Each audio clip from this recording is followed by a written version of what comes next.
And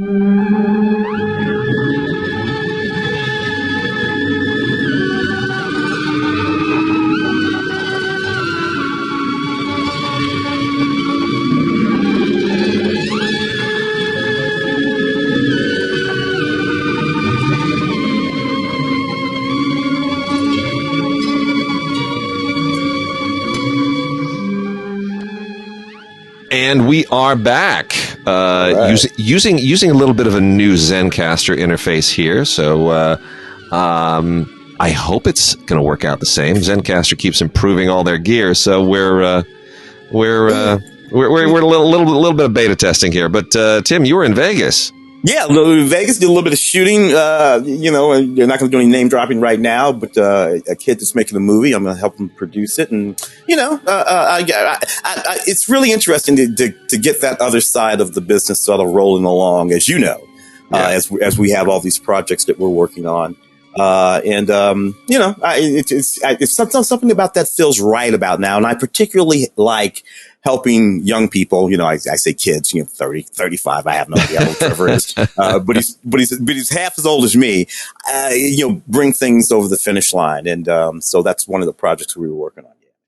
Very, very cool. What's funny, as we get started on the show, because like a second ago, right before we started, we got Poltergeist and we got Fright Night and we got Mortal Kombat. And I had to say, is that the old Poltergeist or the new Poltergeist? Yes, the old Mortal Kombat or the new Mortal Kombat? It's the old Fright Night or the new It's ridiculous. Dude, What the hell why won't these people leave our movies alone? Make your own damn movies, people. It is so, and I hear this from so many people too. And there is, I wish I were a little bit more liberty to say this, but there's a situation at a certain company, with respect to a television series. I'm talking to this producer who says, I got these two great pitches, these two great, ideas and IP and scripts. It's just that they won't consider it because they're presently mulling a reboot of and if that goes south, well, then and it's like, so in other words, you've got these two really great original series that have this particularly cool theme and approach to subject matter, but they'd rather hold off on those because there's a reboot of a show that's already run its course twice on television. Twice. They already rebooted it once before. So they're considering a second reboot before they want to take a risk on the original material. It's so depressing. It's I don't know, whatever. And I won't pretend like, sometimes I don't enjoy some of the reboots. Occasionally I do. Yeah. Particularly if they conceive it for a different medium, like that Wednesday Addams. Yes, with Christina Ricci. Yeah, but Christina's in it, but with the little girl on Wednesday, and it's the Addams Family, because he did was it Rob Zombie? No, Rob did the Munsters. We're going to talk about that today. Oh, we're going to talk about that today. Yeah, and the Addams Family has been done many years, all this kind of stuff. But so I see another one, but I'm like, Wednesday. It's about Wednesday. But let's talk about the TV series of Velma. Really, Velma? I mean, of all the Scoobies, and they're out doing press things like, well, this is for grown-ups because we don't have Scooby-Doo, and if Scooby-Doo were, it'd be for kids. It's like, dude, Scooby-Doo, it was the whole point. There was nobody at any point said, but if we take Scooby-Doo out, we could have. Would you have a show about Daphne? Would Daphne support her own show? At least Daphne was hot. Velma wasn't even the hot one. If we're gonna, I hate to be that guy, but if we're gonna do this, that's not the right one. The analogy to me is, you know what? If we take Yogi and Boo Boo out of the equation, we could have this really great grown-up show about Mr. Ranger, sir. Yeah, I think that would fly. Nobody's going to watch that. No, nobody's going to watch that. What is the thinking here? It's like they're so afraid of original material that they are going to these outrageous extremes to justify doing, just tangential characters from anything. It doesn't make sense to me. Oh yeah, look, and I get it. There's a certain safety in that, built-in audience to a certain degree, but you also get the thing that you and I are talking about right now, the sort of out of the box rejection of the sort of rehashing and rehashing and rehashing. Even as we are about to talk about a bunch of movies, but we mostly got the originals, right? Mostly the originals, yeah. I mean, let's start off with this is effectively, so we're going to point out, because it's been hard to really stay on schedule. So this is, we're October 11th. I'm not sure that we're going to be able to get another show in a timely fashion under our belts before Halloween. This is the week of Kolkoa, which is now the City of Light, City of Angels Festival, which is now called the Los Angeles French Film Festival. Yeah, that's an interesting story. Kolkoa sounded too much like Coca-Cola to some people, so we'll leave it at that. Let those people step forward if they want. But so this is effectively our Halloween show. We're going to be covering all the Halloween-y stuff. One of which is this 25th anniversary Steelbook 4K release of Scream 2. Now, when this came, I looked at it and I was like, "Oh, sweet Scream!" Oh, 2. Right? Which is still 1997, by the way. Exactly, 25 years ago. Just want to point that out. But like, here's the thing. Tell me if you feel the same way. If somebody says Scream, I'd be like, "Oh, I totally remember Scream." Courtney Cox and this and that and that. Yeah. And I look at Scream 2, and the first thought in my head was, what was that about? The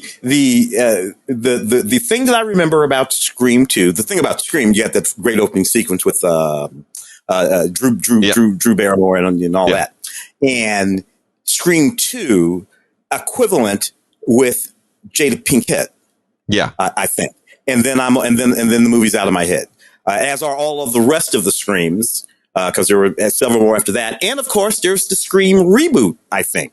Dude, I'll give you, the Scream reboot for sure really messed up my head. But here's the funny thing. I had a similar experience with this and then watching The Keep on Criterion Channel just a few days ago. And I emailed you and Tim and Ray about that.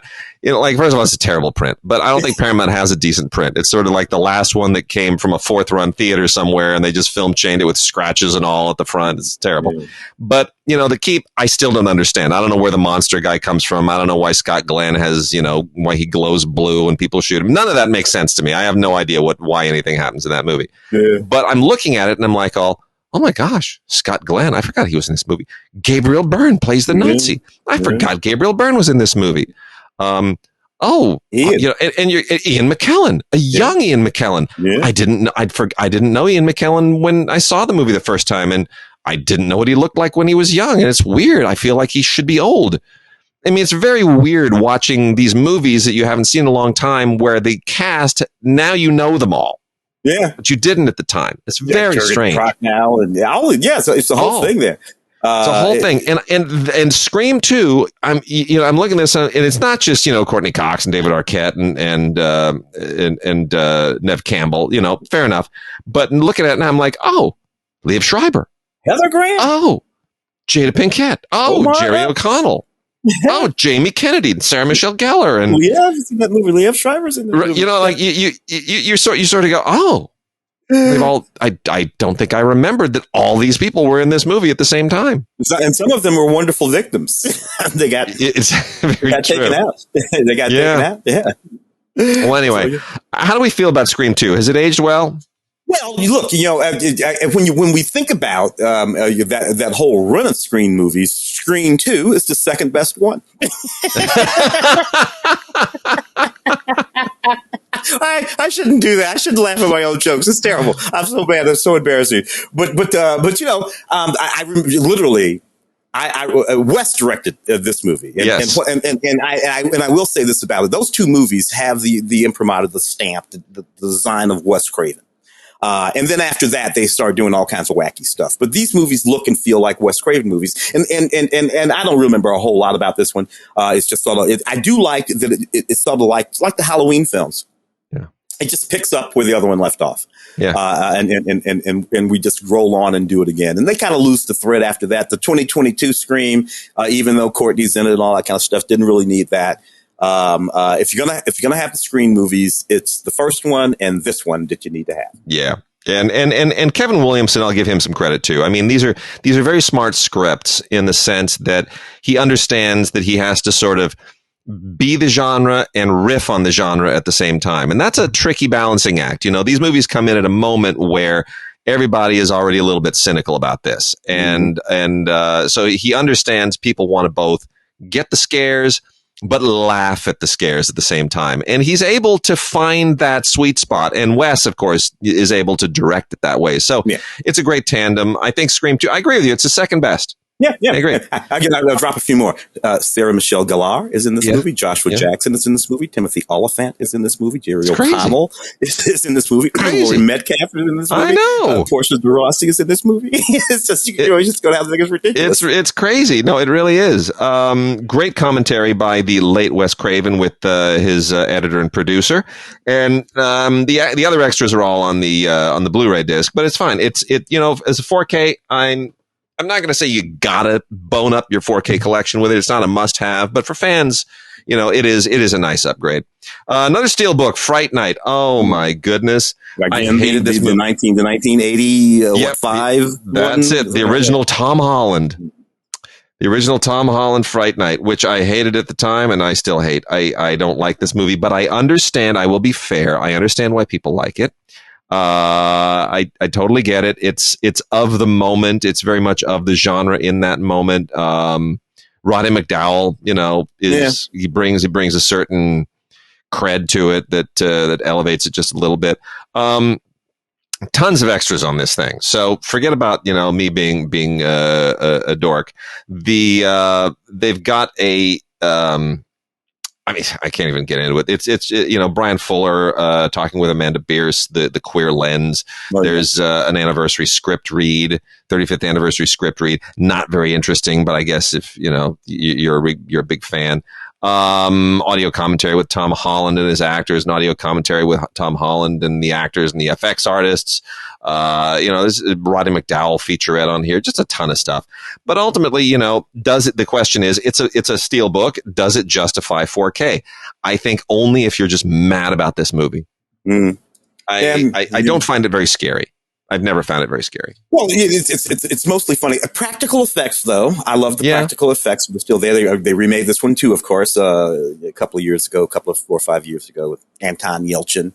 That's a much darker movie, bloodier movie. Did not see it. I did. I saw that back in the day. Darker, bloodier, and mostly CGI. So between the two, this is the one I actually prefer. But there you go.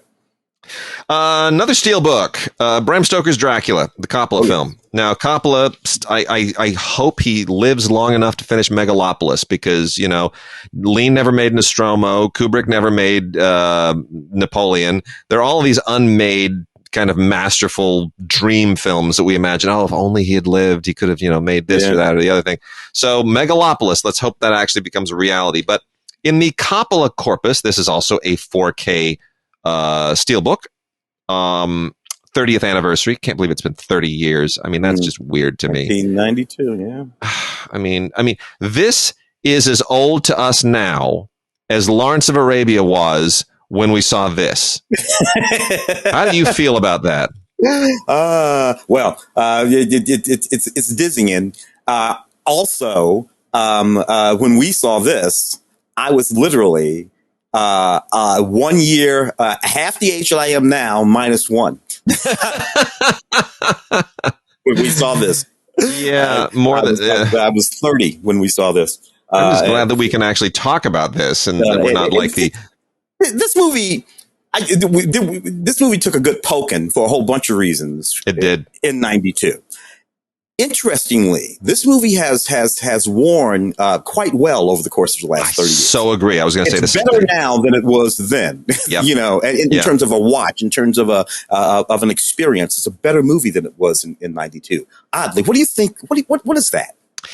I was going to ask you the same question, because I was thinking the same thing. Watching it, first of all, let me just say, of all the films we've talked about so far, this is the one that justifies the 4K.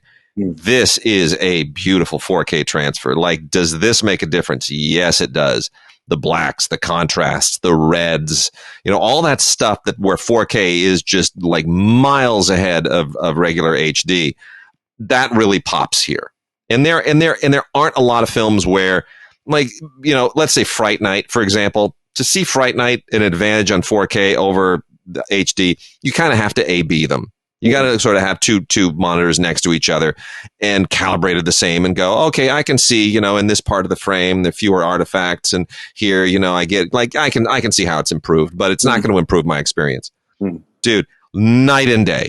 Night and day with Dracula. It is night and day. There is no other way to watch this other than 4K. This one actually just totally kills it. And the sound, superb. HDR is superb. But in answer to your question, here's what I think.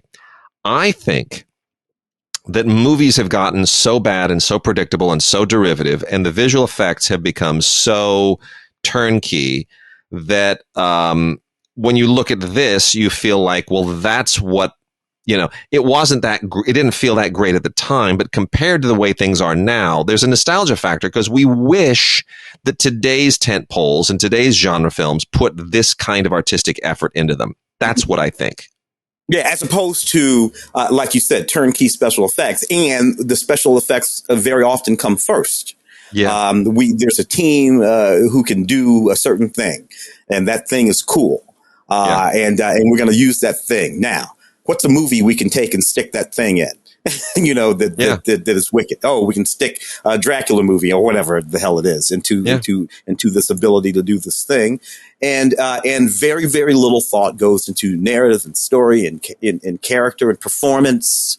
Or those things are all afterthoughts, or at best, maybe the actors, they take care of themselves, but certainly the directors are not there.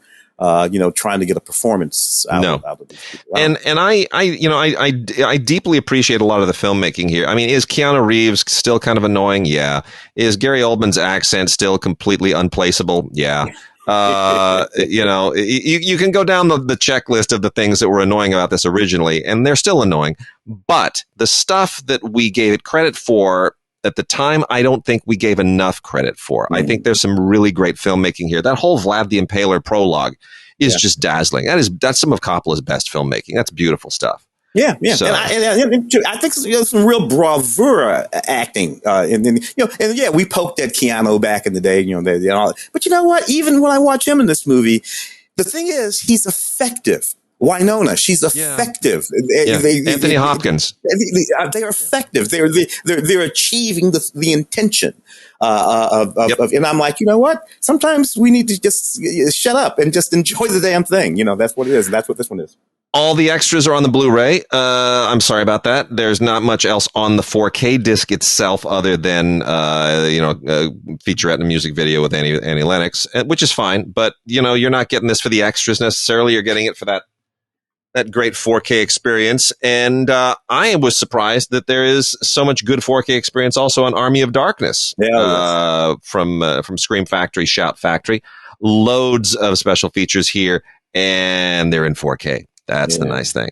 Sam Raimi. This was, and I'm sorry he didn't give this the original title that he wanted to give it. I understand why. Army of Darkness, it's basically, this is the over the top big budget sequel that Evil Dead and Evil Dead 2 were, had sort of opened up. Mm-hmm.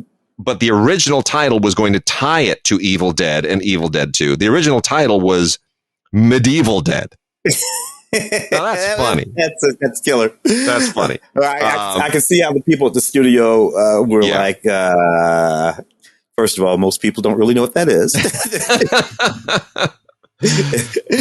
But I love this movie way back in the day, dude. 92, 30 years old, Sam Raimi. And, and I was just always a ridiculous fan of Bruce Campbell. He was just one of my guys. I used to run into him all the time way back in the day. And he was just always kind of a cool guy to hang around with. And he always had fun with these movies. And so what is that series it's on? Ash versus the Evil Dead or something like that? Yeah. It's one of the streamers. I don't know which one, but they have been making hay with this series of movies since well before this. The first Evil Dead, that's like the 70s, right? 78, 79? The first Evil Dead is early 80s. I think it's, I want to say 81. I should look it up. But dude, close to 40 years. Yeah. Through this, up to the present, everybody's still, many of their kids have gone to college off that Evil Dead money. I have always wanted in a weird, twisted way, and I don't want anymore. But when I was at a certain point, I thought, wouldn't it be funny if Ash got like fired and busted down, and the only job he could get was as a clerk in another one of Kevin Smith's Clerks movies, and then we bring the zombies into Clerks, and we kind of merge the two universes. At least you could use that to kill the Clerks franchise. Yeah, totally. Which is not dead, by the way, in case folks don't know, it's still out there. I mean, heaps and heaps and heaps and heaps of extras on these things. I'm not even going to get into it. Look, first Evil Dead was 81, just so we know. Yeah, and then they remade it, and it wasn't bad in 2013. Just to maintain our theme here. Yeah. In 2013, Evil Dead. I saw that. That was not bad. But yeah, 81. And then we've also got the original. Now we're no longer in steelbooks. Now we're back to just regular 4Ks. So, take care of the keep case so it doesn't crack. The original Friday the 13th, terrible movie. It was it's funny to me. Friday the 13th was just an attempt to riff on Halloween. How do we rip off Halloween without ripping off Halloween? All right, let's just make Halloween, except instead of a William Shatner mask, we'll put a hockey goalie mask on him and make the same movie. Won't be Michael, it'll be Jason. We'll change the name, but he'll basically do the same stuff to the same people. That's all it was. And you know what? There wound up being room for both franchises. It's the weirdest thing. That's Cunningham. Look, man, the only thing that I really never ridiculous about any of these movies. I appreciated them as a relatively young person who, enjoyed horror as much as the next guy. But, one of these was always enough for me.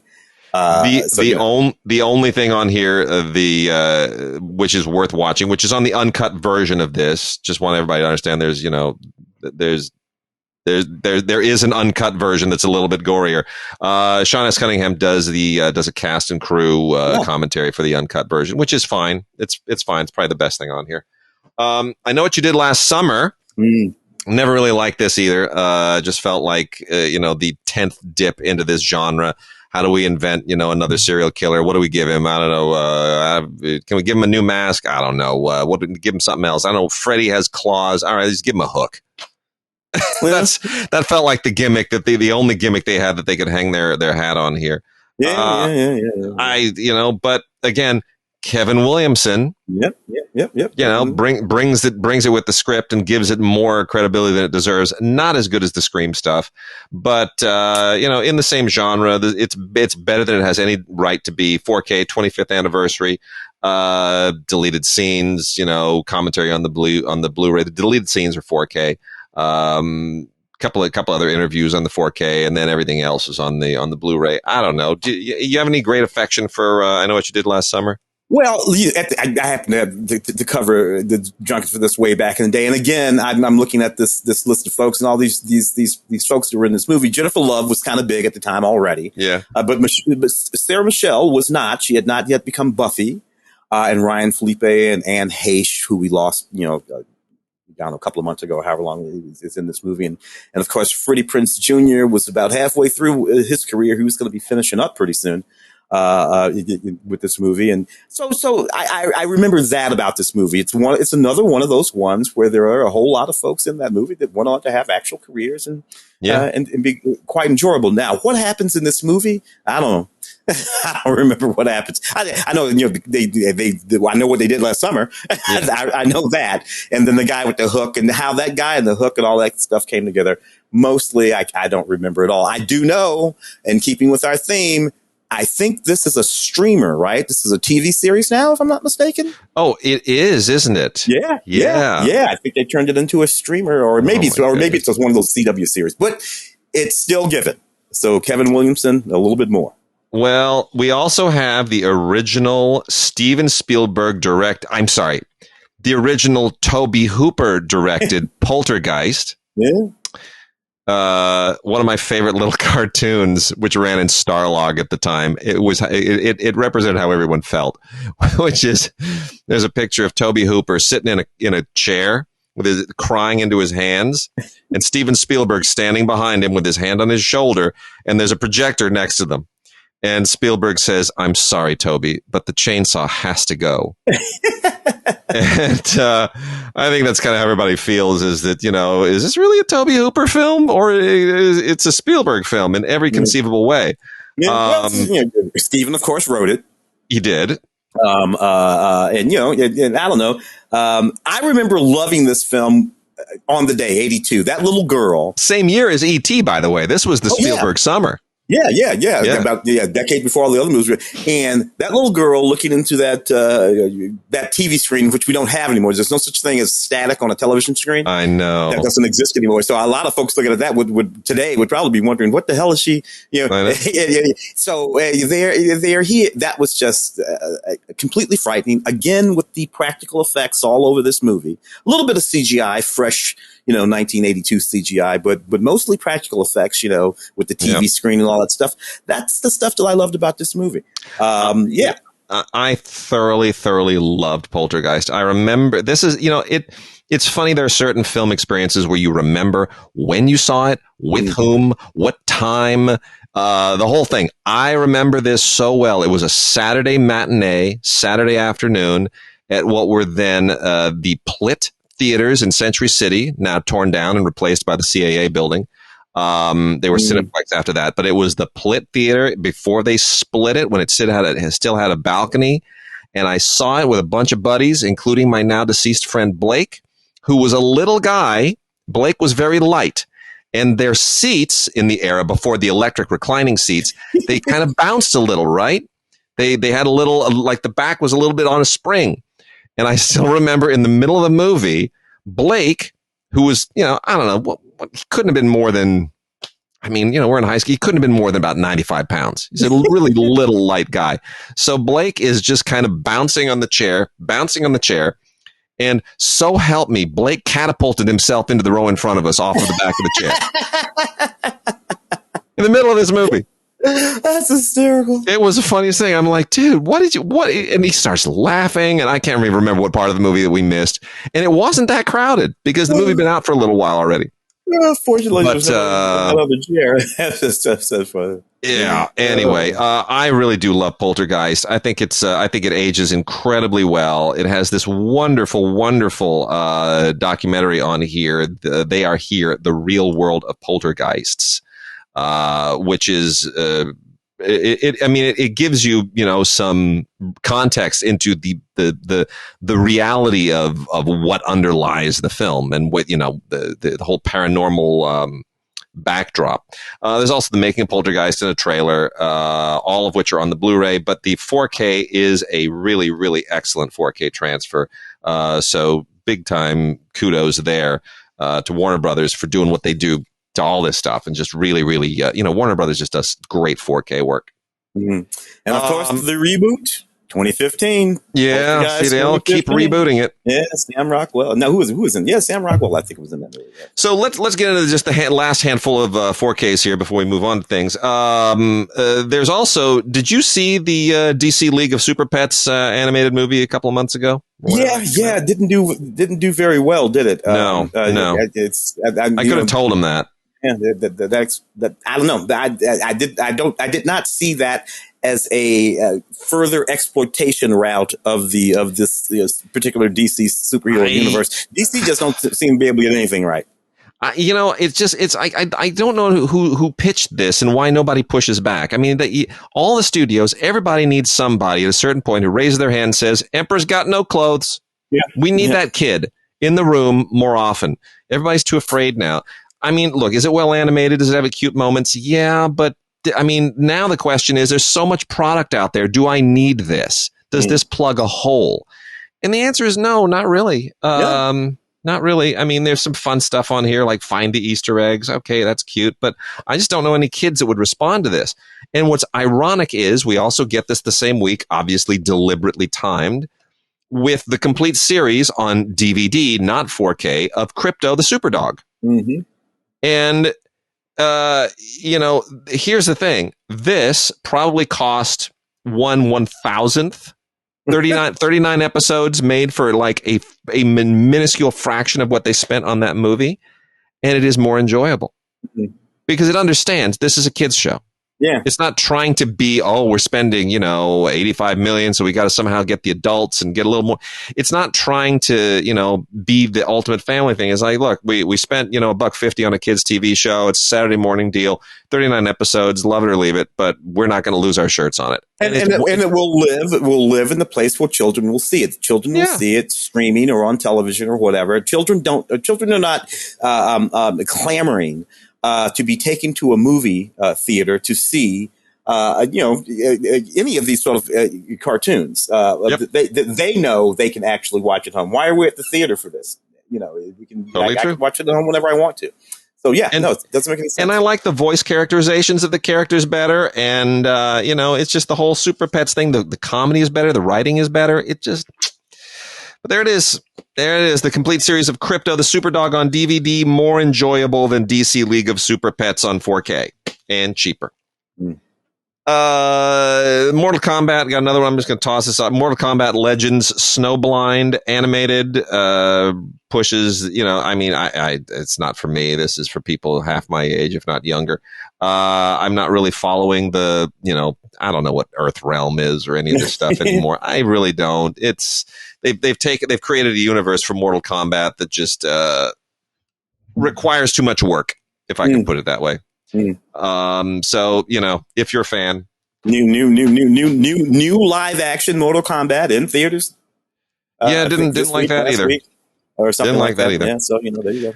We got Fatal Attraction on 4K, which of course famous for its original ending that was considered too intelligent, so they went back and reshot a whole crazy, ridiculous new ending that made it a hit. But I'm one of those who prefers the original ending.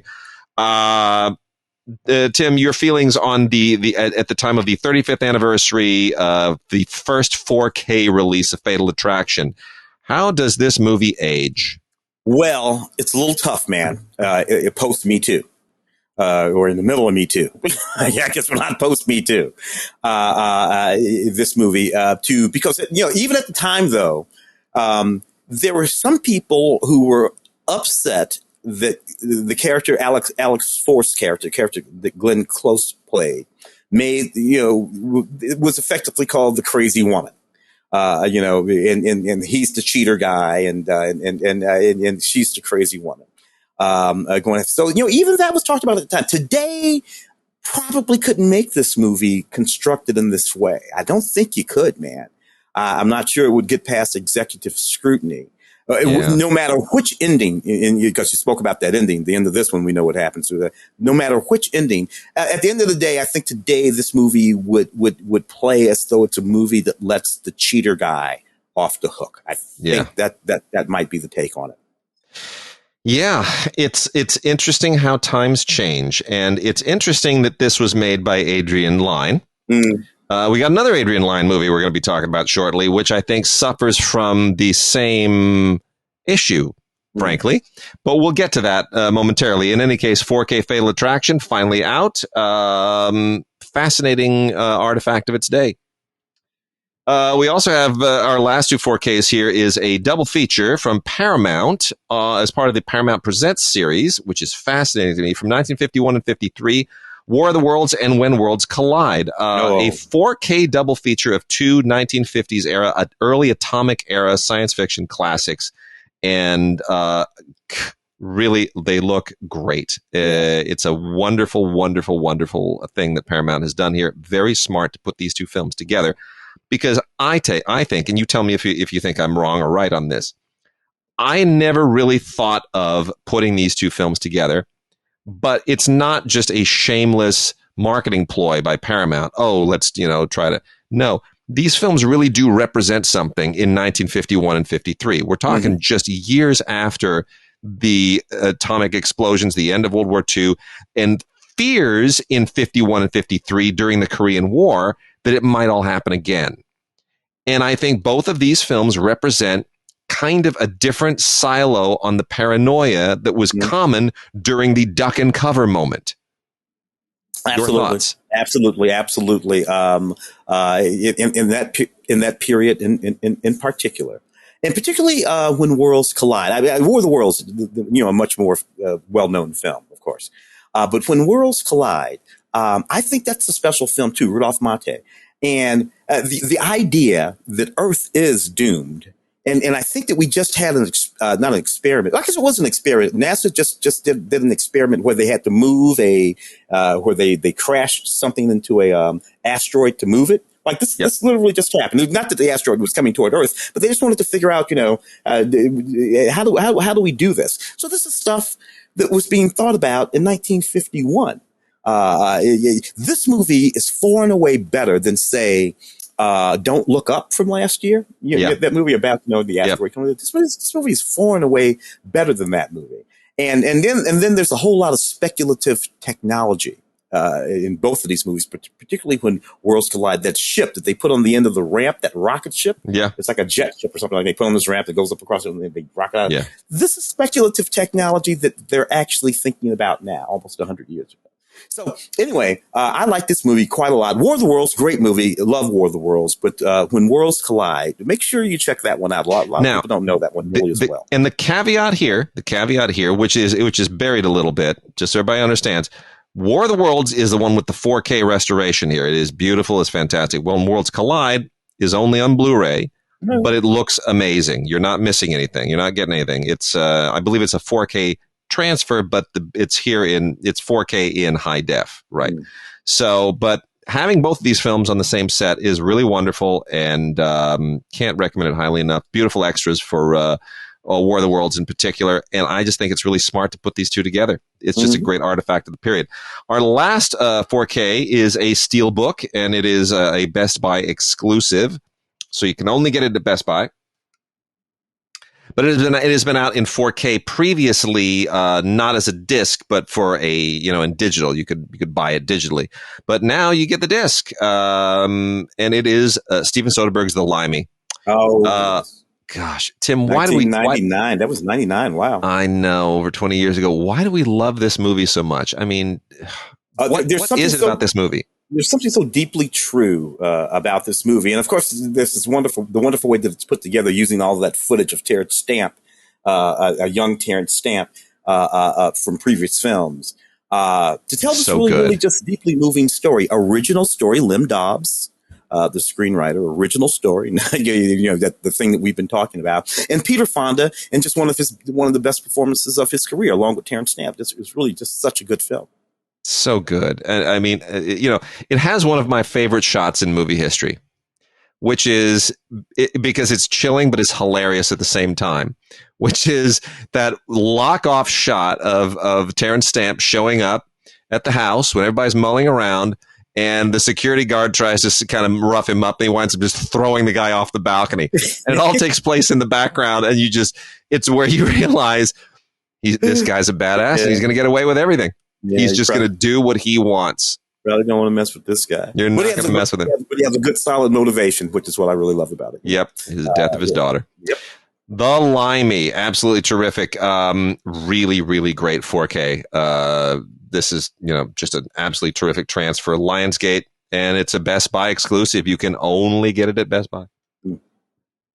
Let me roll through a few docs here. We haven't done docs in a while, and I'll give you a moment to breathe. I've had a chance to look at least some of all of these, and there's some really good stuff here. Samira's Dream is from IndiePix. It's a good little it's one of these great character docs. It's about this woman named Samira who is from Zanzibar and wants a life that for rural African women is just something that you don't normally get. She wants a better life. She wants an education. She wants to better herself. She just wants the things that aren't available to her. And it's that snapshot of her journey, and it's done over the course of 7 years. And it is so touching, and it is so beautiful. You can watch it on Prime, on Amazon, but you can also get it on DVD if you want to have it on the shelf. And I think you should, because it's really, really good. That is Samira's Dream from IndiePix. And then we've also got Fanny, The Right to Rock. This came out a little while ago. This is from Film Movement. Really, really, pretty great. If you haven't heard of Fanny, you could be forgiven. Fanny was a really terrific girl band in the 1960s, started by a couple of sisters. But the great thing about Fanny is that these were all Filipina Americans. These are all girls who came from immigrant Filipino families. And they formed this tremendous rock band, which just had this it was the first all-girl band to make a major dent in the music industry. And it's historic, and they haven't gotten the credit that they deserve. And it's a really, really great film. I reviewed this for radio at the time, too. I'm so thrilled it exists. I wish it were on Blu-ray, but there's a reason why it doesn't. And it's great that they're all still around and they're getting back together again, and to see them reminisce about the days and to find out everything that's transpired since. It's really just a wonderful, wonderful celebration. So Fanny, The Right to Rock, really terrific. And a lot of great people in here who pay tribute to them, who say, without Fanny, I wouldn't be what I am. I mean, everybody from Bonnie Raitt, Todd Rundgren. It's very, very cool. A lot of people love Fanny and still give them all the credit in the world. So if you haven't heard of Fanny, you want to hear about Fanny. Yes. Summers with Picasso. Oh yeah, I saw that one too. Yeah, it's not bad, right? I mean, this is pretty much strictly for Picasso fans. I about a little over a year ago spent some time in the Picasso Museum in Paris and really gained a greater appreciation for Picasso, at least a certain phase of Picasso. This is two films here together. This is Summers with Picasso, includes On the French Riviera with Man Ray and Picasso, by Francois Lévy Kuntz. And then there's a second film, Picasso and Sima, Antibes 1946, which was made by Christian Tron. And this is all about the friendship that Picasso had with a sculptor and photographer, Michel Sima, when he was in the town of Antibes, which is right near Cannes. It's on the French Riviera near Cannes. Beautiful, beautiful place. Kind of a little cape just up the coast or east of Cannes, where the Cap d'Antibes and the big hotel is. But in any case, it's all beautiful background, all beautiful Picasso, and on the Riviera and during the prime of his career, and you learn a lot from both of these. And then there's this really great little bonus film by Alain Resnais and Robert Hessens called Guernica, which has all kinds of Picasso works in it. It's just a short film, 14 minutes long, but it's all relative to the Picasso sort of expressing in art his horrors over the Spanish Civil War. So for Picasso fans, this is gold. For people who aren't familiar with Picasso, probably requires a little bit of a learning curve because it doesn't give you a lot of backdrop. But if you come into it with a little bit of knowledge, this beautiful DVD from Icarus is well worth the exploration. Yes. Tim, did you ever see Why Is We Americans? I don't think I know that one. This is executive produced by Lauryn Hill and Oren Moverman, both really terrific people. I would love for you to have seen this and given, if we were in person, you could have seen this and given me your take on it. I think it's a really, really fascinating film. It's, at least for me, it's about the, Miri Baraka Jr. has exactly. It's about the Baraka family, and which I was not familiar with. I mean, I'm a little bit familiar with the Newark Rebellion, right? Mm-hmm. That was when I was a kid, but I was too young to really understand it. But it's this is a significant black family in the history of Newark. Mm-hmm. And this is where they came from and their activism and where they, what they have become today. I mean, it's this really kind of amazing family saga, and really, really intriguing. Tell me give me your take. Not necessarily on the film, but the Baraka family. Well, Miri Baraka, the first, the senior Baraka who died in 2014, is just a legendary writer and poet and activist. He taught what did he teach? I think University of Buffalo, if I'm not mistaken. And for years and years, new music. I mean, the music of Amiri Baraka is just amazing. So you're right. He was a very good friend of James Baldwin's. And have been compared to him often. It's just a wonderful sort of patriarch of this family that apparently shows up in this film to talk about their father and that entire history. Yeah. I see here also Cory Booker, of course, out Yeah. of Jersey, and Maya Angelou. But Amiri Baraka, just a well-known figure. Like I said, right alongside James Baldwin and all those other guys from that.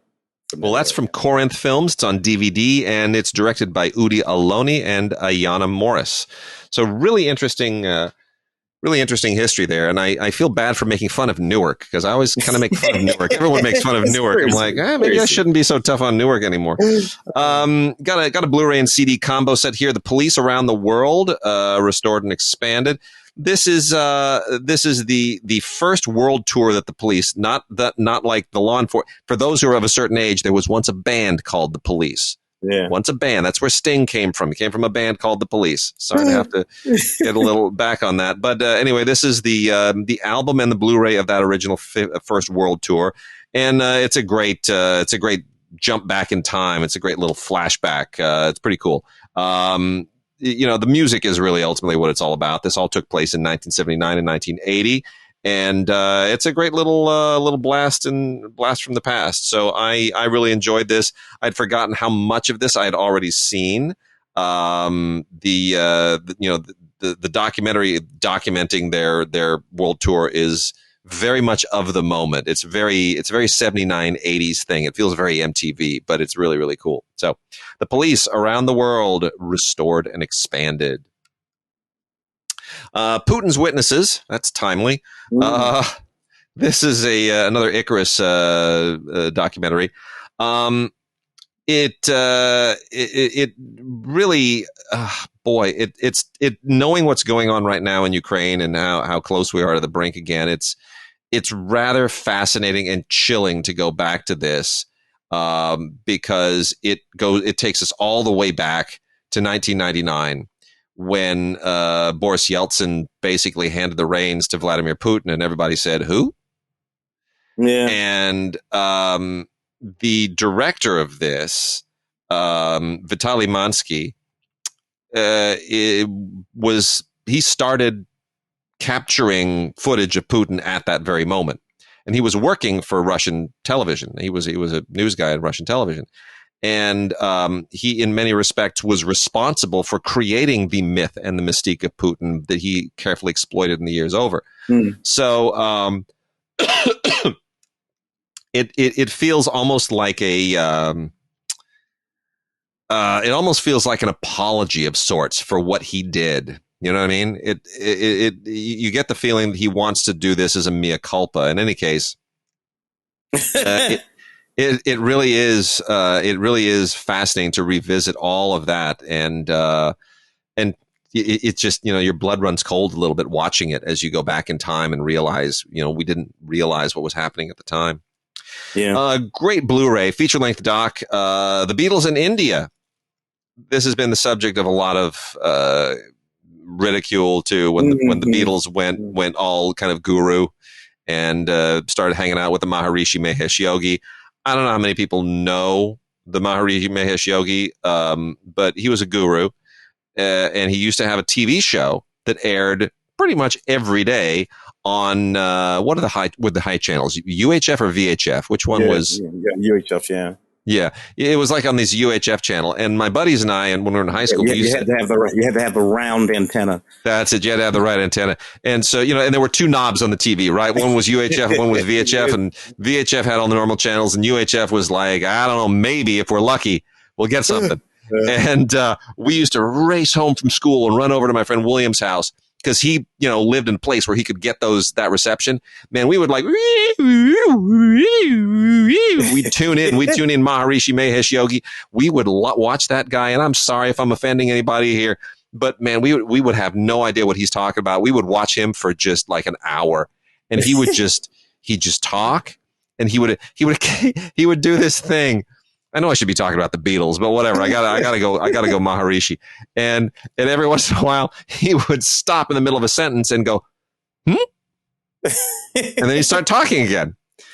I don't know why he would do it. It's this weird dude lived tick. to be 90. That dude he lived in 2008 or something like that. Nobody knows how old he was. Yeah. It was weird. But anyway, I'm going off on a tangent. George, John, Paul, and Ringo at a certain point went full guru, and this documentary is all about that their attempt to somehow find themselves in India, and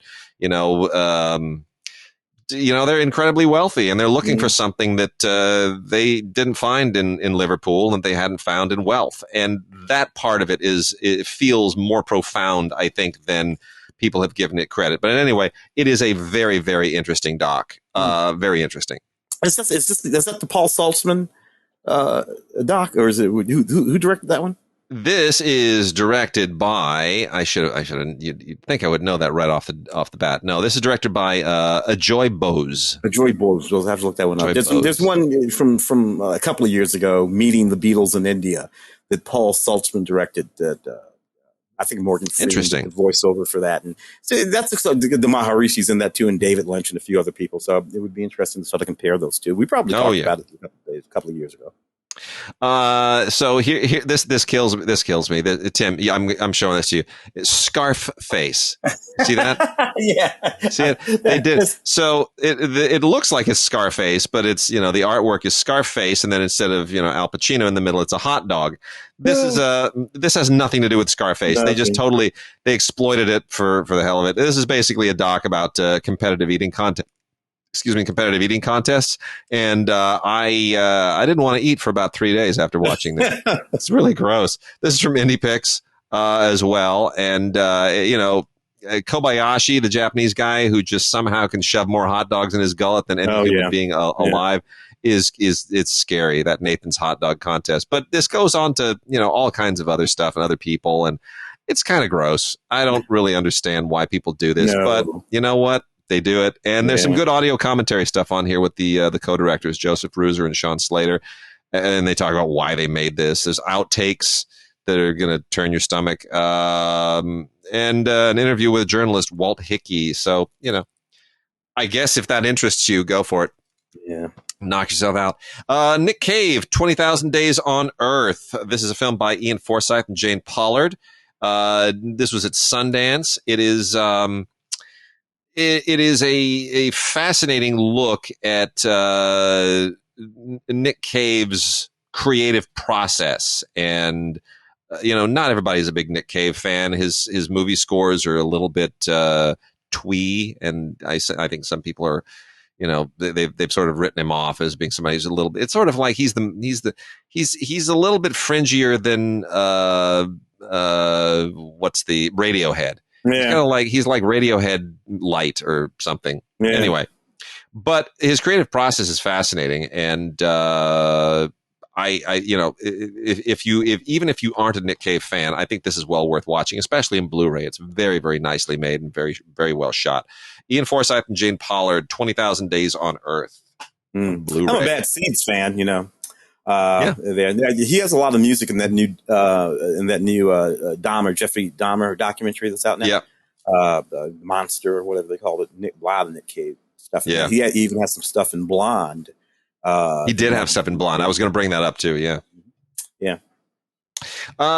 Gallant Indies. This is another doc by Icarus, and So this goes to a performance piece in Paris in 2019, just before the pandemic, when you had this troupe of dancers that were put together at the Bastille Opera in Paris. Now there are two opera houses in Paris. There's the old opera house, which is classic old Napoleonic opera house. And it's beautiful. And then there's the new opera house, which was built at the Place Bastille, where the Bastille prison that was at the center of the French Revolution used to be. So it's now this really kind of glass and steel, almost dated now, this glass and steel opera house.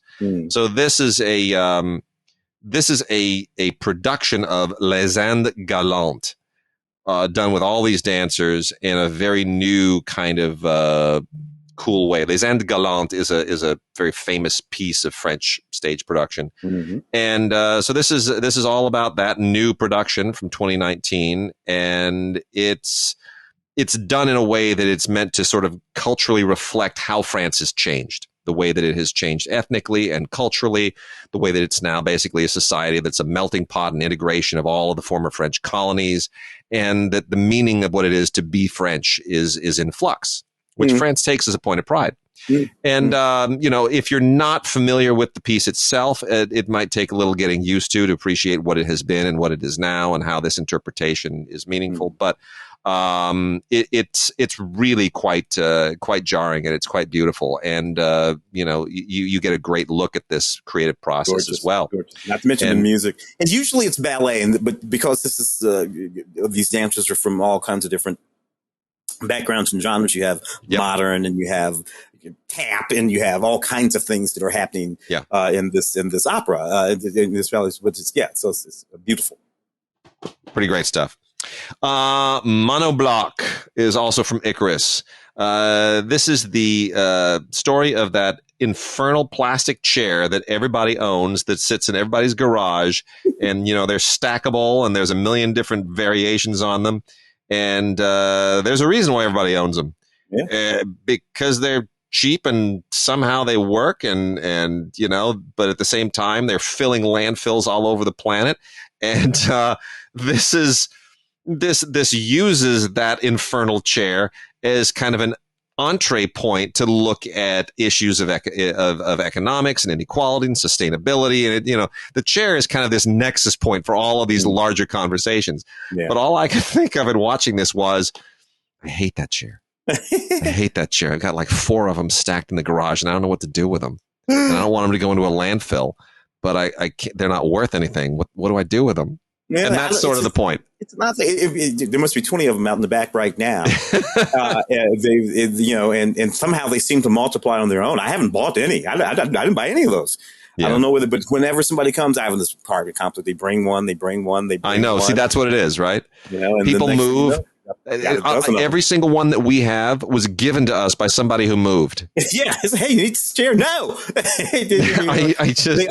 They are quasi indestructible. Really, you have to have done something to one of those things to actually break it. And in a bizarre way, particularly if you throw a pillow, in the seat of it, and people look up the chair. You'll know the chair when you see it. They're kind of ridiculously comfortable. You can sit right down in that thing. Dude, let me tell you something. I have seen extremely obese people break a lot of chairs.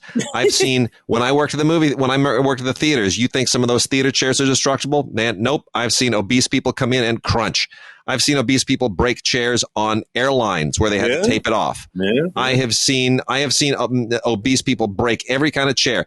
I was at a wedding once in a backyard, a nice backyard, but I saw like a 400-pound person drop into one of those monoblocks. That chair handled it like a trooper. Did not bend, did not buckle. It defied physics. I just can't. I'll tell you, when you say they're indestructible, they are indestructible. Yeah, man. All right. Another one from Icarus. This is really new. A History of the European Working Class, which is a film series by Stan Newman. Really, really interesting. If you're American and you grow up here, you learn a lot about, obviously, the American labor movement, the working class, sweatshops, on and on and on and on, right? That's sort of a key part of American history from the around the Industrial Revolution. What we don't know is the history as it progressed in Europe, which is parallel, but in many respects very, very different. And this is a 4-episode series that gets into that, and it's really, really very, very interesting. Where it diverges and where it doesn't from what happened in the U.S. So, and of course, such a history is going to be a much longer history. It depends on when you want to start counting. Maybe the post-feudal period, but to me, as far as that's the working class too. So I don't know when you want to start. True. Well, this is mostly from the Industrial Revolution to the present, but it gets into a lot of the more volatile episodes that the United States was spared. I mean, there's a lot of volatility in Europe, and just owing to those centuries of class struggle, which the United States doesn't really have. We didn't inherit that baggage, which goes back to numerous revolutions, including the French Revolution. Golden Era, all one word, Golden Era. This is about the video game for GoldenEye, the James Bond GoldenEye video game. I don't know that this really warranted its own documentary, but it's apparently very impressively significant in that when it came out in 1997 for the Nintendo 64, that it was the beginning of 3D gaming, and it somehow was this pioneering video game. Again, I stopped playing video games when they tried to improve on asteroids, so I'm a little bit behind the curve, like Asteroids 2 or whatever it was called.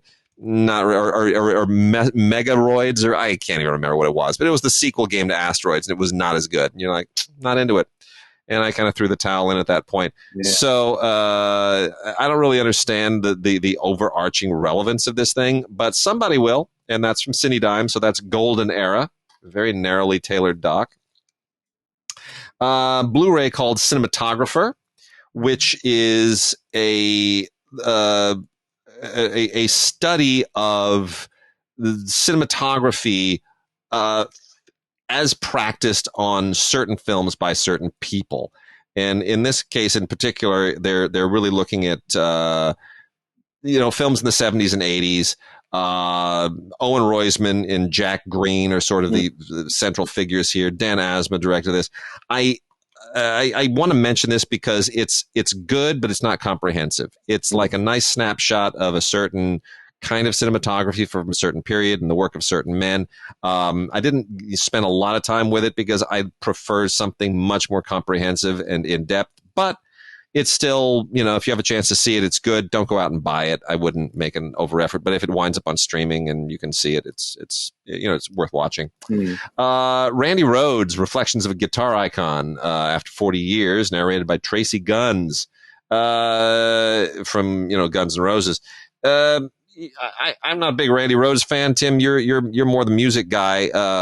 Randy Rhoads is significant as all that? Well, yeah, look, I appreciate Randy as a part of those people. Wrote some stuff with Ozzy, and I was a Quiet Riot guy. I like Quiet Riot way back in the day, kind of like that. But what I like about Randy, Randy could rip is hot as Eddie Van Halen, Joe Bonasada, all those guys. I mean, he could rip, but for whatever reason, he didn't get the kind of credit that they got. Died young. Yeah, that's true too. Yeah, 82, I think, something like that. Yeah. But no, I was a fan. I was. Yeah, I mean, he was, and the thing is, what's tragic, he was 25 when he died. He didn't die from like a heroin overdose or, some horrible, suicide or some horrible typical rock and roll thing. It was a plane crash.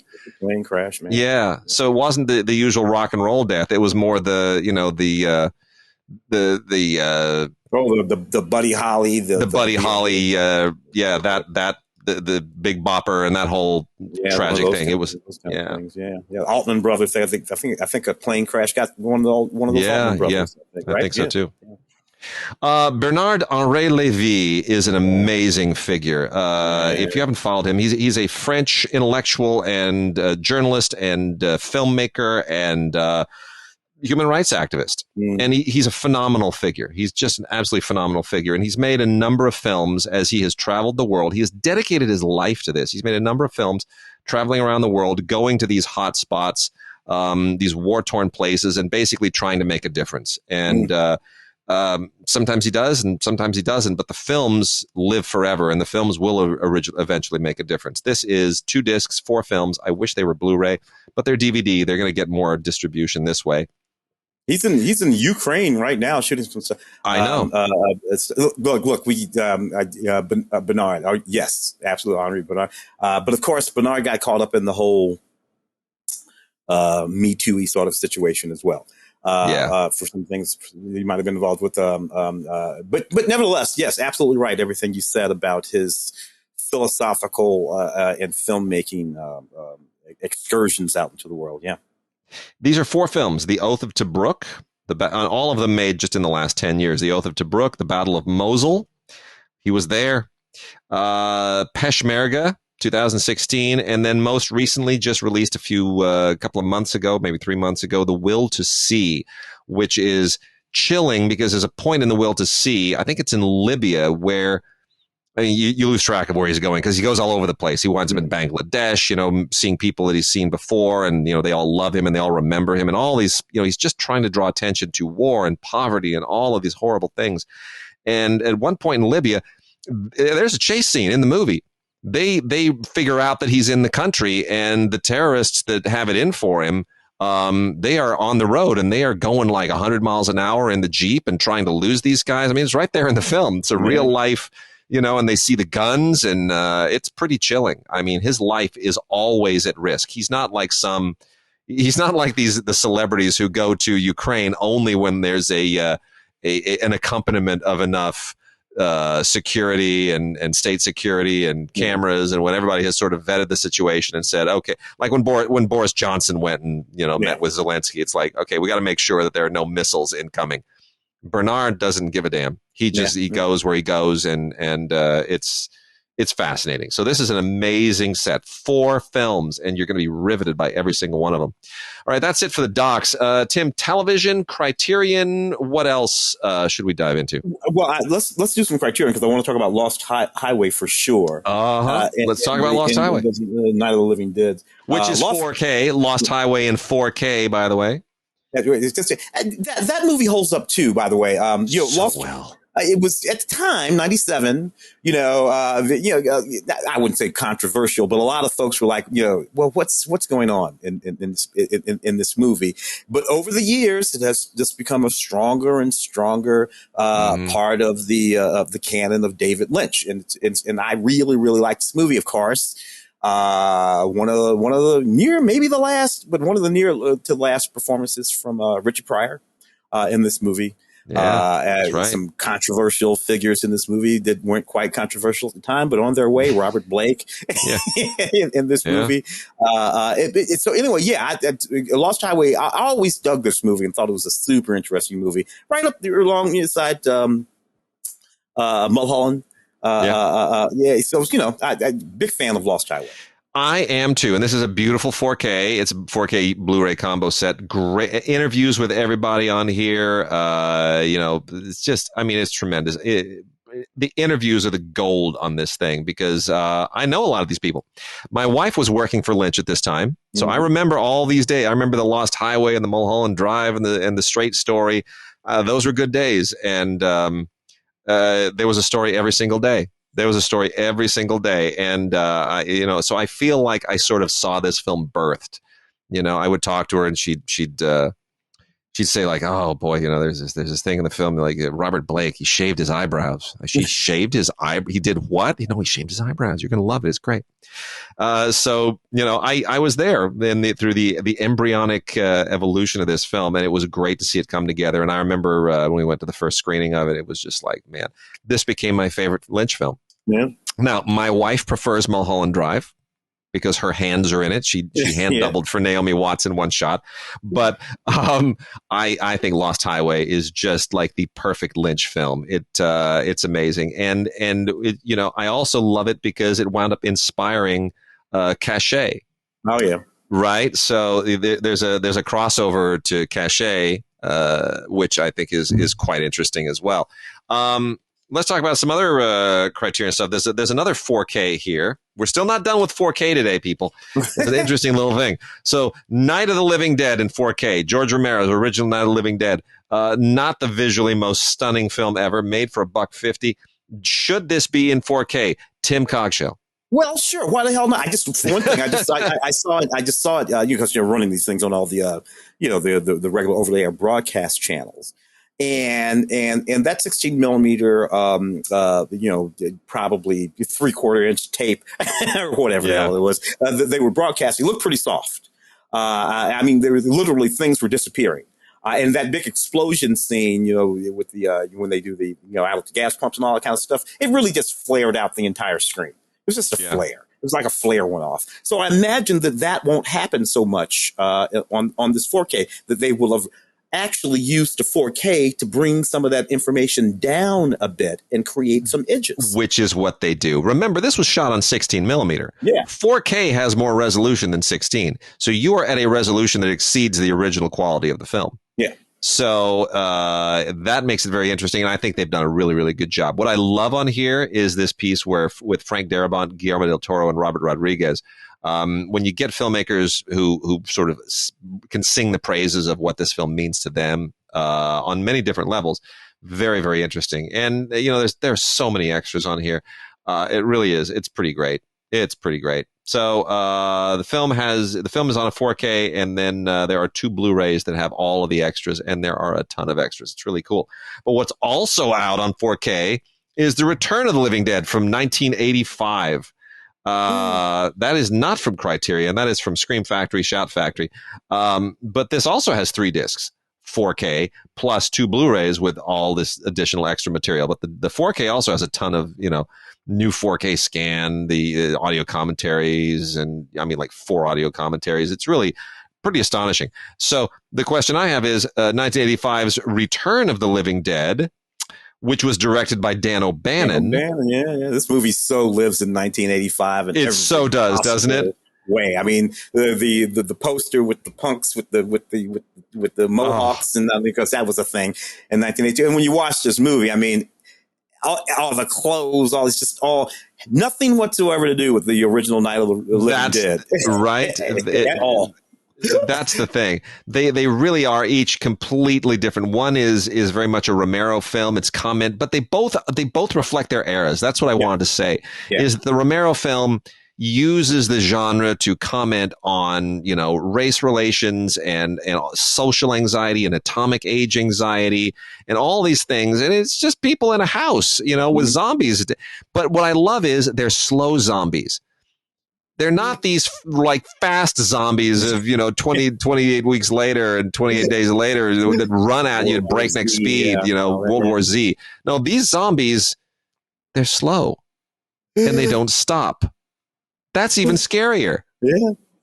Scarier. Yeah. And this one, what is it? It's some kind of chemicals or something like that ultimately is the culprit in all of this. Return of the Living Dead. O'Bannon is just it just defines the 80s. It almost feels like Michael Jackson and Thriller. That just gave me an idea. It almost takes off from that in some sense. Oh yeah, and a lot of really nice practical effects. Yes, in this movie, this is more of a horror movie. So you got guys in costumes and arms jumping around and stuff kind of because you're wearing these wacky. So a lot of really sort of neat, more horror movie style special effects in this movie. So it's closer to the Chud than it is anything to do with that. Great analogy. And the last Criterion is really lovely. Not going to spend too much time on this. It's a new Blu-ray of Arsenic and Old Lace, the 1944 Frank Capra film with Cary Grant. Just a beautiful movie. One of Frank Capra's most underrated and one of Cary Grant's most underrated, I think. But it's a beautiful film adapted from the famous stage play. Really fun. Great one for Halloween because it's funny, but it's not, it's macabre, but it's funny. It's not going to scare the kids. They'll probably laugh. I think this is just so much fun. Great audio commentary on here by Charles Dennis, who wrote the history of Arsenic and Old Lace. And there's also a radio adaptation from 1952 with Boris Karloff. Wicked.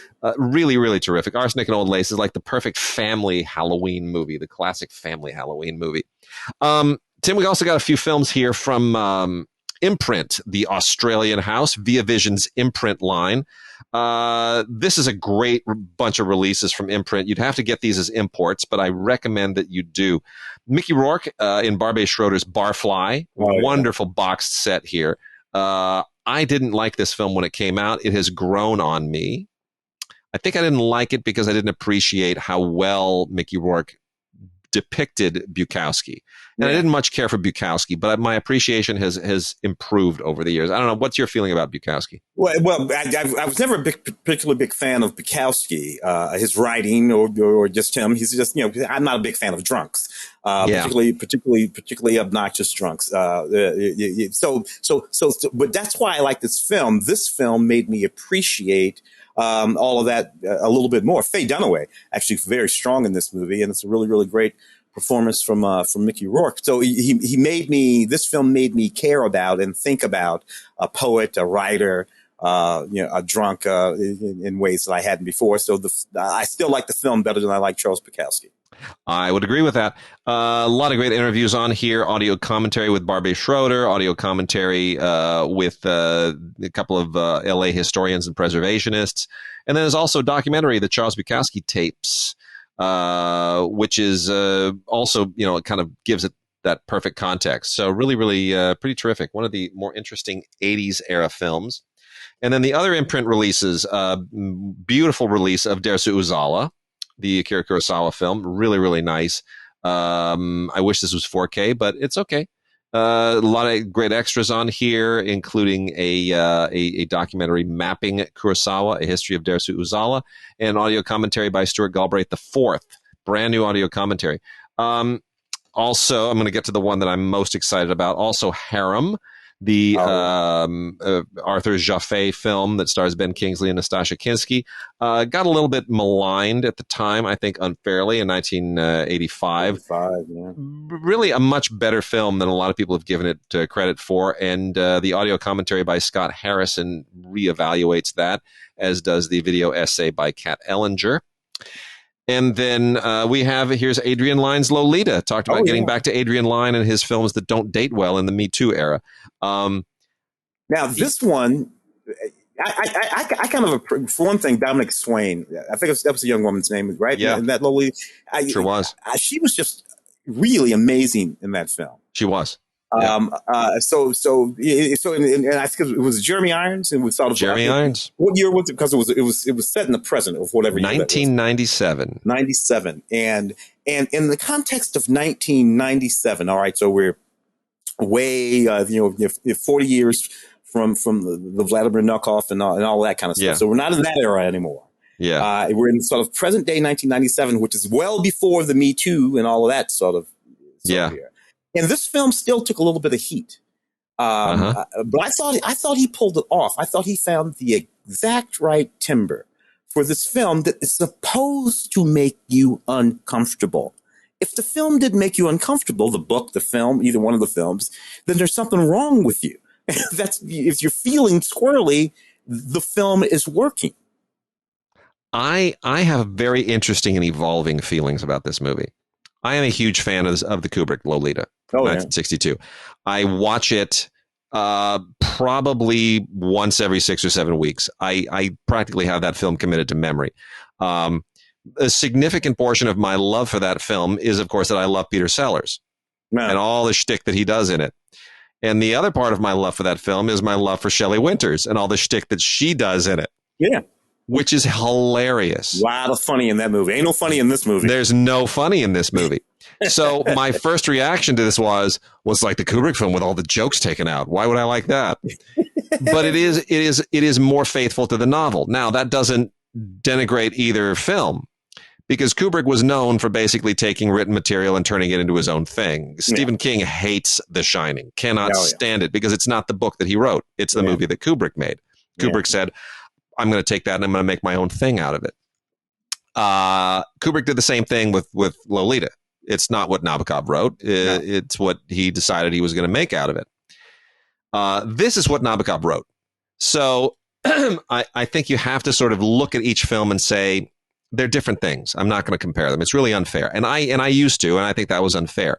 This isn't supposed to be funny or ironic or any of those sort of Kubrickian attitudes. This is meant to be a faithful adaptation of the Nabokov, which it is. And you're right, it's supposed to make us squirm. Kubrick's film wasn't intended to make us squirm. Kubrick's film was intended to make us sort of feel as cynical and bitter as he was, and laugh at people. He wanted, it was a precursor to what he did in Strangelove.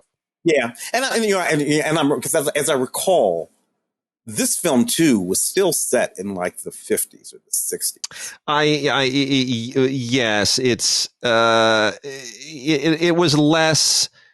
It felt more contemporary. Let's put it that way. It felt more contemporary, but it was still set in the 50s as opposed to. But you're right. The humor, not in this. This is Stephen Schiff. Not at all. And Frank Langella as Quilty is not Peter Sellers Quilty. You're not laughing at him. You're not cutting him some slack. Like Peter Sellers, you cut him a little bit of slack because he's just weird. He's a weird guy. But that's not what Frank Langella plays here. Frank Langella is much more, he's much more malign. And Jeremy Irons is less, somehow in a way, he's almost more sympathetic than James Mason was.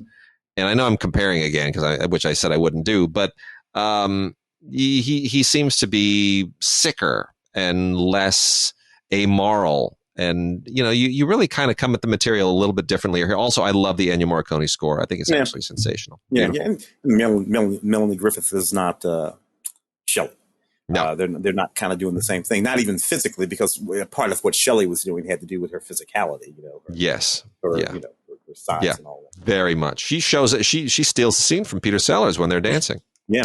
And then the first Blu-ray release anywhere, including in the United States or anywhere, maybe China accepted, I don't know, but first release for English language world, at least, of Zhang Yimou's The Road Home, a movie that I dearly, dearly love. This is one of Zhang Yimou's best films. Absolutely beautiful. Zhang Ziyi made her debut in this, basically stepping in and becoming the new Gong Li. Mm-hmm. It's a role that Gong Li would have played had she and Zhang Yimou not broken up and she were a little younger. But in any case, this is an absolutely beautiful love story. A very Chinese love story, but one which transcends culture and, about a couple that's just meant to be, and what the obstacles were, the Chinese cultural obstacles and historical obstacles that they had to surmount. It's a beautiful film. It's poetic. It's wonderful, and it's one of his shortest from 1999. It's only 99 minutes long and really, really well worth watching. The Road Home by Zhang Yimou. Beautiful, beautiful movie on Blu-ray from Via Vision's imprint line. Shall we kick into some? Well, you know what? Hold on. Now, what do we got? Let me finish off just a couple of Halloween titles here, and then we can dig into some TV. For Halloween, there is a box set of Paranormal Activity movies that will make you absolutely die. It's like everything. It's all the Paranormal Activity stuff. It's Paranormal Activity 1, 2, 3, 4, and then they stop counting and they just start giving them additional names because why? The marked ones, Next of Kin, the Ghost Dimension. The Ghost Dimension, which was in 3D, by the way. You know what? They're all the same. I can't keep these movies straight. No. But the only thing is, like, given movies will have given moments that are extremely effective. And that will be the marker of that one. Yeah. That's the movie that did this. That's the movie where that happened. But they're all the same. Yeah. So here's a few other good horror films. Good kind of, some are culty. They're all sort of lower level, but they all have something that would make them fun. Satan's Little Helper by Jeff Lieberman. This is released by Synapse. This was from 2004. Kind of almost feels more like a 90s film, maybe even an 80s film. But it's fine. It's got a little video game angle to it. This little kid, of course, everything goes south. Don't play the video game, little boy. Because there's a serial killer and guy wears a devil mask, and it all ties together in a really silly way, but it's fun. Special edition also from Synapse of The Kindred. I don't know, Tim. Do you remember seeing The Kindred? I do. What I remember about with the vampires. Another one of those 80s horror classics. Yeah. Is this the one with Rod Steiger? It is. Yes, it's the Rod Steiger movie. Yeah. No, I remember this movie. I don't know. It was popular at the time. I don't know if it really settled into my mind. But it was all about a geneticist or something like that. The thing with the tentacles. I remember that. That's it. That's the movie. Yeah. That's the one. What I remember about this is one of the first films where I became exposed to Amanda Pays, and I was like, I like her. Oh yes, yeah, Amanda. Yeah, Amanda. I forgot about her in this movie. She was fantastic in this movie. Yeah, young Amanda Pays. Yeah. Also have a movie called Marionette, which I thought was hilarious. I'm not supposed to think it's hilarious. I'll be honest with you. This is on DVD. It's from the Horror Collective. But I thought it was hilarious. It's basically there's a 10-year-old boy. This 10-year-old boy basically makes this poor therapist's life complete misery. I just thought it was hysterical. Couldn't stop watching it. It's a good one to put on if you're having a Halloween party. You don't need to pay too close attention. talk about trying to riff on somebody else's franchise. The Evil Dead trap movies have nothing to do with Evil Dead, but they stole the name. This is Izo Hashimoto's Hideki Evil Dead Trap 2, which is a sequel to a movie that ripped off somebody else's title for no clearly good reason. Anyway, Japanese serial killer stuff, really gory, pretty nasty, not a lot of redeeming qualities to it, but darn it, some people really love these movies. Made in 1991. I guess if this is your vibe, but the Japanese can really, if it's not J-horror, it can get pretty nasty, and that one's nasty. Also from Arrow, Two Witches, which isn't bad. I'd never seen this before, and I think as far as witch movies go, it's all right. Directed by Pierre Tsaridis. I hope I'm pronouncing that correctly. Who also did his own cinematography as well, and it kind of shows. But I didn't mind this. I guess this is some kind of a cult film. And I had never heard of it before, but it's got pretty good audio commentary on it with Cigaridis. Cigaridis. Yep. And another. It's that silent T. Oh man, the producer also does an audio commentary, and it's a witch movie. What do you want? Knock yourselves out. And then from Mondo Macabro, three last ones here. The Other Side of the Mirror is pretty good for a low budget film from 1974. Feels very much like 1974. It's a Jess Franco film. If you've seen one, you've kind of seen them all. Luis Madrid, another Spanish horror film. This one is from 1971. It's called The Horrible Sexy Vampire. Is that not the best title of all time? Yeah, The Horrible Sexy Vampire. I love that. That's and then the last one is a Franco-Spanish film from 1973. So France and Spain getting on the action together. Also very 1970s era. Love Brides of the Blood Mummy. And as weird as that title sounds, that is exactly what the movie is about. It's about a blood mummy and his love brides. And it's almost hilarious. Not much of a script here, but it's, it has that 70s look to it, as all three of these films do. Mondo Macabro, all three of those. I like the Mondo Macabro line very, very much. Love Brides, The Blood Mummy, The Horrible Sexy Vampire, and The Other Side of the Mirror by Jess Franco. All pretty fun. Shall we dive into the TV? A little TV? Yeah. I watched a little bit of The Mayor of Kingstown, season 1. Yeah. I think you got that one over there, if I'm not mistaken. So we got a girl, we got Jeremy Renner and Diane Wiest, and great performances, high drama. I don't know that I need to see a season 2 or season 3 of this stuff. It's all pretty blue collary, behind the scenes, City of Hope. John Sayles made a movie called City of Hope. It's that kind of thing. Takes you behind the scenes of all of that. As it dips into that whole criminal element. Did you get a chance to watch any of it? I did not watch any of it. I am a Jeremy Renner fan, but I can't keep up with him. What I did watch a little bit of was the complete series of The Twilight Zone, the Jordan Peele series. Oh yeah. Which, you know what? I think we talked about this previously. Anyway, this is out. It's a boxed set, the complete series on DVD. It's got tons of special features.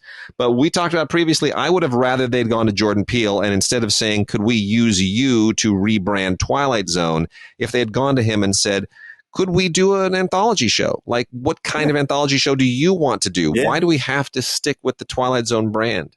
Yeah, or anything. In other words, he might have come up with something the equivalent of Black Mirror. Yeah. Because Black Mirror is, is its own thing, but it lives in that same space. So why go back to the well? You dig a new well. A couple of other complete series box sets here I'll make mention of. All 106 episodes of both Dexter series. I don't know why Dexter New Blood ever came out. Showtime just needed more, I guess. I mean, if you were going to do that, why did it ever go away in the first place? I never understood that. Yeah. Anyway, box set. I'm not a big Dexter fan. I understand why people are, but for Halloween, I guess why not? Fair enough. Melrose Place, all 7 seasons in a great big gigantic boxed set.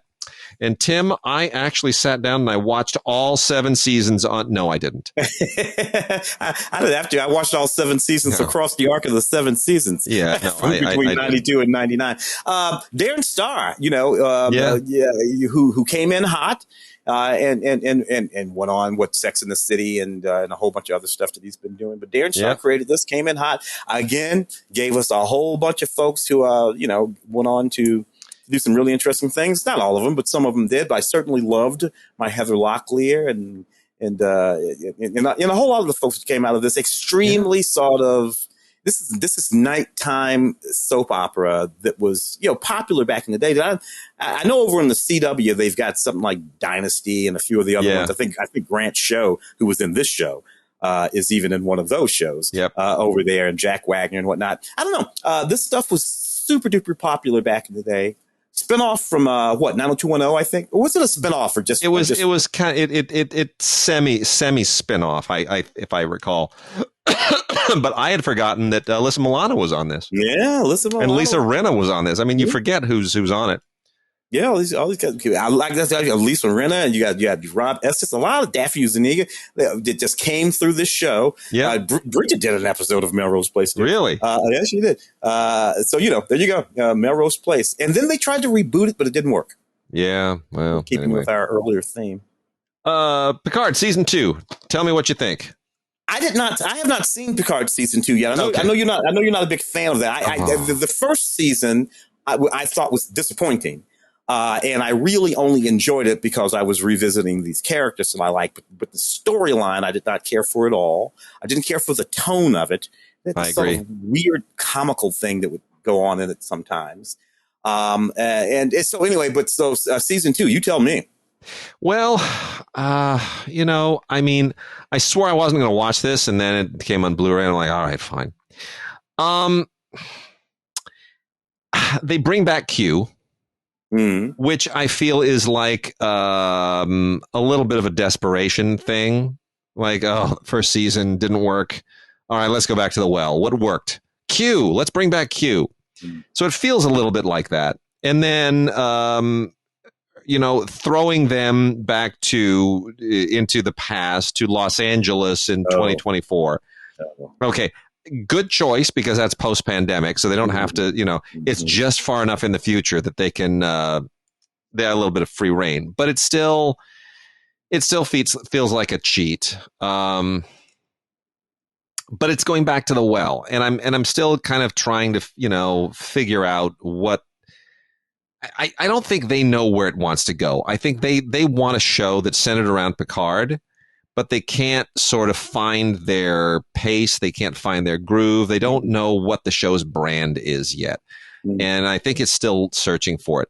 I am glad they abandoned what they were doing in the first season, and they straight up abandoned it. I mean, no more like that dopey Romulan politics. It was just insufferable.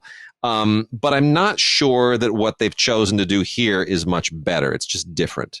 Is it standalone, or are we working with some through line? No, you're still working with. There's connective through lines. Nothing that, I mean, I would almost say, look, if you start watching with season 2, you're fine. I don't think you can. You need the first season to catch up. But I'm maybe a little more hopeful that they'll find their way, but I don't think they're there yet. Interesting. For me, it's a character thing. Look, I love my Star Trek characters. Yeah. All the way through, I love my Star Trek characters. Whether or not they get the story right, well, yeah, that's up to them. Yeah.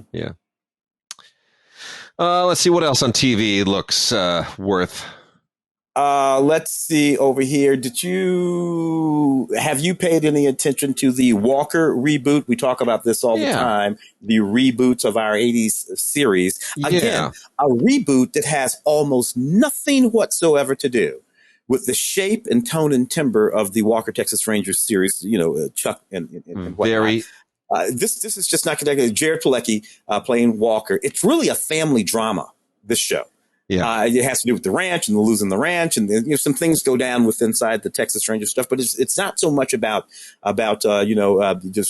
Walker roaming around out there, catching and finding bad guys, an extremely inappropriate law enforcement behavior. By the way, you can make that Walker Texas Ranger show literally today anymore. Almost every episode of that show features a moment of police brutality, police something, and a cop does something wrong, usually Walker. The cops can't do in almost every episode of that show. So I understand why they couldn't remake that show, but this is more of a family drama. Totally true. It feels like, and I got season 1 on Blu-ray, season 2 on DVD here.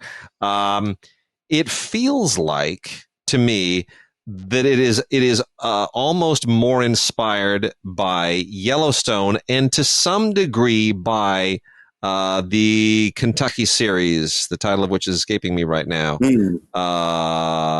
Nick Searcy and Timothy Oliphant. I was going to the wrong one. I was going to Ozarks, but you're talking about the one in Kentucky. Timothy Oliphant, which skipping my mind right now, but it feels almost like it wants to do that more than the original Texas Walker Ranger. Now, what I always enjoyed about Walker Texas Ranger, the original, the Chuck Norris, was that it was terrible. I enjoyed that it was terrible. I don't need the acting. Justified. Thank you. Justified. Feels more like it wants to do Justified. The joy of Walker Texas Ranger is it was bad. And Chuck Norris can't act. And that he was a loose cannon and he did things you're not supposed to do. It was cathartic and cartoonish. And it's very strange to say we're going to reboot that, but we're going to do away with all of that stuff. I mean, Conan O'Brien used to do the funniest bit, the pulling the lever shtick on his show with clips from Walker Texas Ranger, which is hilarious. I mean, that's how just completely wild that show was. So I don't know. We've also got Sweet Tooth, the DC Sweet Tooth, complete first season on Blu-ray. I don't understand where they're going with this DC stuff, Tim. I truly don't. It's like, this is not DC. I don't understand where the DC branding works on this. If it is, I don't know it. And I was gonna ask you: is this DC? Is this a DC character and title that exists in the DC universe that I just don't happen to know about? Apparently, it is, but it's not superhero related. It's about this post-apocalyptic environment in which I can't even believe I'm saying this with a straight face. This post-apocalyptic environment in which children are born with animal characteristics and parts. They're like part human, part animal. Like the post-apocalyptic environment has somehow threaded the gene pool in this weird way. And it's just, you've got this kid with antlers and he meets this guy named Jeopard, and they go on a bit of a road trip. And, it's like Courtship of Eddie's Father meets, I don't know. It's just, I don't get it. I don't quite understand why somebody looked at this material and thought there's something here. There's definitely an allegorical thing to this about outsiders and people who are different. And, we don't want people like no hybrids, right? We don't want hybrid people like, okay, we don't want, mixed race people. I understand all of that, but I kind of feel like maybe in 1960, that would have been useful metaphor. But I feel like today, you can talk about it. You don't need to hide behind comic book metaphors anymore. It almost feels anachronistic, and I don't really understand what they're going for. But let's give it another season. Well, maybe so. I won't. Post-apocalyptic is one thing that I really don't need much more of, to be honest with you. At least if it's not connected to a universe that I'm already familiar with, Mad Max or something like that. Yeah. But new post-apocalyptic isn't new. Your post-apocalyptic isn't any different than anybody else's No. post-apocalyptic. It's post-apocalyptic. There's a bunch of people walking in long coats in the past of rusted-out Volkswagen Beatles. And Well, that's all that post-apocalyptic ever really is. You may not need more post-apocalyptic, but you know what you do need? You need more Superman TV. More soup. Yeah, you need Superman and Lois season 2. I've been watching that series and I rather enjoyed it. When it first started, I didn't because I got confused by a thing that they were doing that I thought it had to do with Lex Luthor, a character called Lex Luthor in that first season. And I thought, what's going on? Anyway, they sort all of that out. That's not like Lex Luthor. That's John Henry. And once they sorted all of that out, it settled into something that I rather enjoyed watching. For one thing, it's not really all that much about Superman. It's about Lois mostly, and it's about those kids. Beyond that, and some other kids in town, and then Superman comes in and does whatever he has to do when the big threat happens. But mostly, we're hanging around in that series with Lois and those kids, and I think that's a little bit more interesting for me. It's not a bad show. I'm surprised that it is actually able to continue to squeeze something out of this universe because we've had, Lois and Clark and Smallville and, we've had so many Superman TV series by now that I was, and all the other Arrowverse stuff with Supergirl and the Superman tie-ins and it's like, man, there's got to be fatigue setting in at a certain point, but it does a reasonable job. So we'll see where it goes in future seasons. Kung Fu second season, the new Kung Fu. Nothing to do whatsoever with the David Carradine Kung Fu, although the original producers are the same.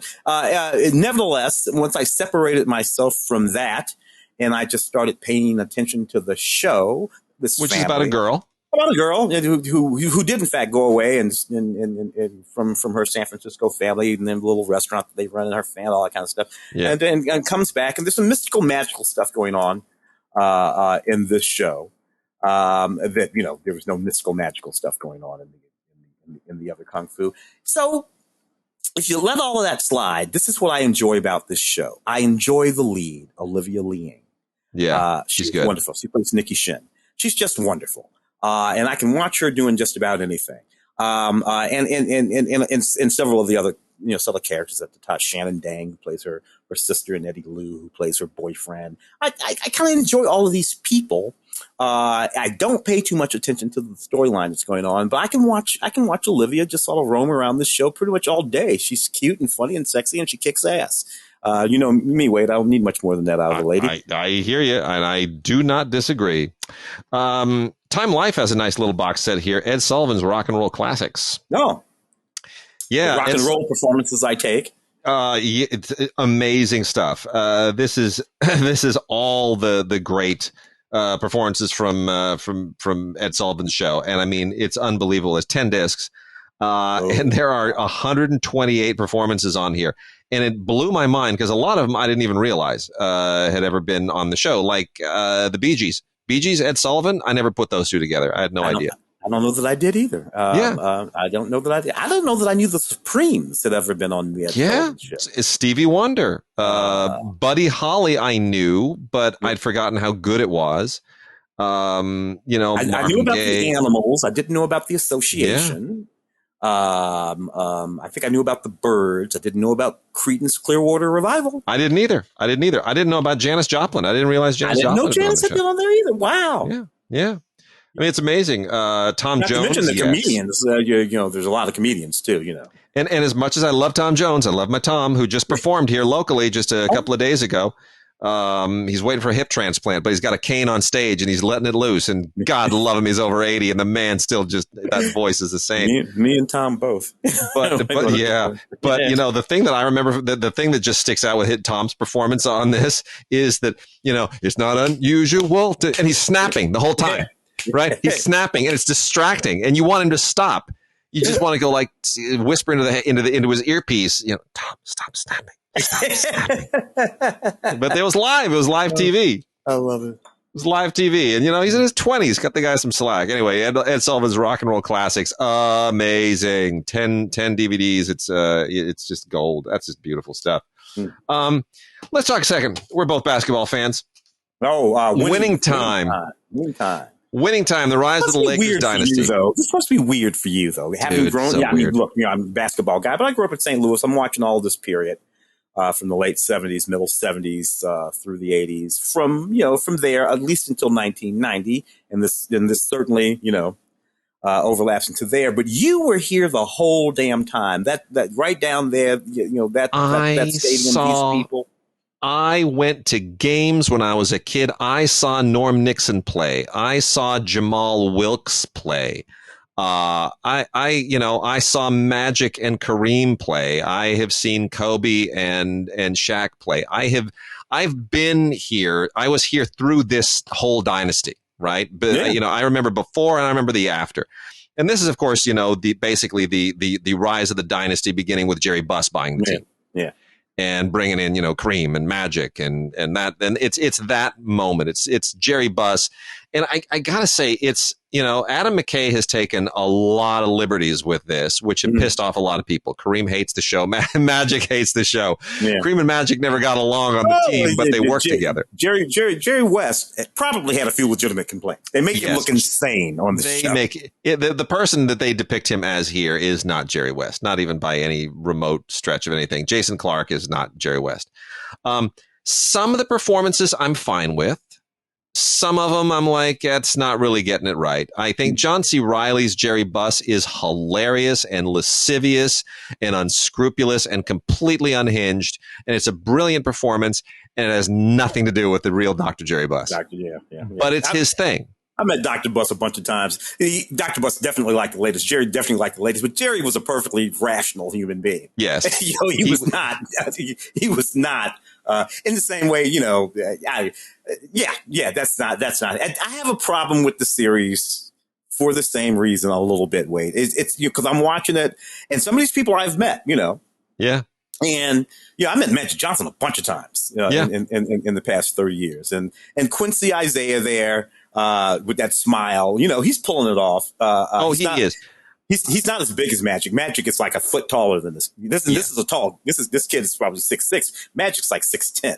Magic 6'9". I think Magic was 6'9". Yeah. Big guard, really big. And that's what made Magic so amazing, was that he was big enough to be a power forward, which he often could do, a smaller power forward, but he had the heft and the height to play in the post. But yet he had the agility and the vision and the skills to be a point guard and the speed. And it was, Magic is almost a freak in that way. He combined, attributes that are not supposed to live in the same body, in the same brain. Don't forget, he anchored the center when Kareem went down. I know. In 80, like 84. 84. He anchored the, and what was wonderful about that, he started throwing sky hooks. Baby sky hook. Baby sky hook. Little baby sky hooks. I'm like, come on, Magic. Now you're just being obnoxious. Yeah. I remember the first interview. I remember the first interview. Chick said, "Tell us about the baby sky hook." Well, and then Magic goes into the baby sky hook. Now, so I don't want to spend too much more time on this because we'll nerd out. Look, Quincy Isaiah does a great job performing someone who is still very much in our consciousness and in the public eye. Yeah. And that cannot be easy. So I give him all kinds of credit. I think Salman Hughes as Kareem, a little less successful, who's also still very much in our public consciousness. Mm-hmm. But I mean, he gives it his best shot. And I think he's really, it's almost a thankless job. So these guys are all pretty good. John C. Reilly, again, we talked about, is fine. I mean, Adrian Brody shows up in here. Sally Field even shows up. Adrian Brody does look like Pat Riley, though. I mean, that's just so weird. Because that's why I'm looking, because he has that with the dark hair and that slick back. Because Pat wore those double-breasted suits. Yeah. Him and Chuck Daly. And I'm like, oh, wow, that is so strange. It is strange. It is strange. Adrian Brody showing up as Arthur Miller in Blonde is even weirder. It made me go, Arthur Miller does kind of look like Pat Riley, right? Like, that's where I went, because Adrian Brody plays them both. He was put on the glasses. It's like, maybe they should have gotten Pat Riley to play Arthur Miller. It's hilarious. Yeah. Well, anyway. So, I'll give it another season. I'll try to be fair to it. I have reservations, but I'll be fair to it. No. Let's talk about Bel-Air. What the hell is going on with this show? Let's remake The Fresh Prince, except take the comedy and Will Smith out. What's left? And there's no joy in this show. And though I think it intends to avoid stereotypes, what it does is waddle in stereotypes. It does. And then of course all the wacky shit went down with Will anyway, which through all things related to this, but it wasn't working for me before all of that. Because yes, look, not everything has to be a sitcom, but I think that what they're doing here is pushing drama, sort of urban drama, into this show where it doesn't belong. This isn't necessary. And I don't know. I feel bad, because all these young, Jabari Banks. Oh, they'll be fine. They'll be fine. But this show is just not working for me, man. Yeah, I agree. Mr. Mayor, the most fascinating thing to me about Mr. Mayor is that I looked at, I was like, Ted Danson has another series?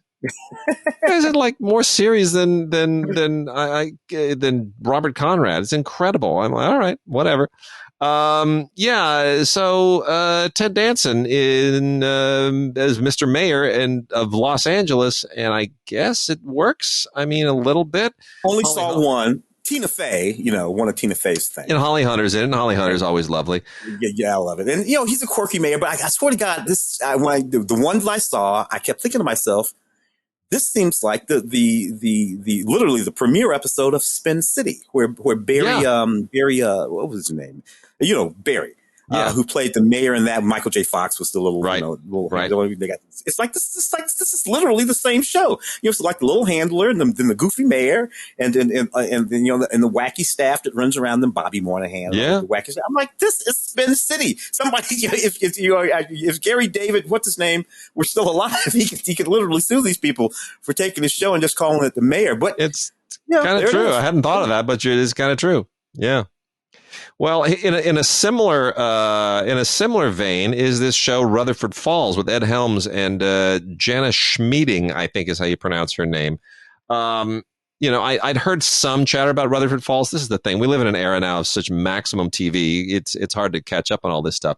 So I watched a couple of these, and this is small town Mr. Mayor comedy kind of. It's a little bit of the same kind of thing, but over there on Peacock, which is where it belongs, over there on Peacock. And I couldn't help, because there's a casino angle to this. At a certain point, I'm looking at this and I'm thinking, oh, this is like Ozark without murder but jokes.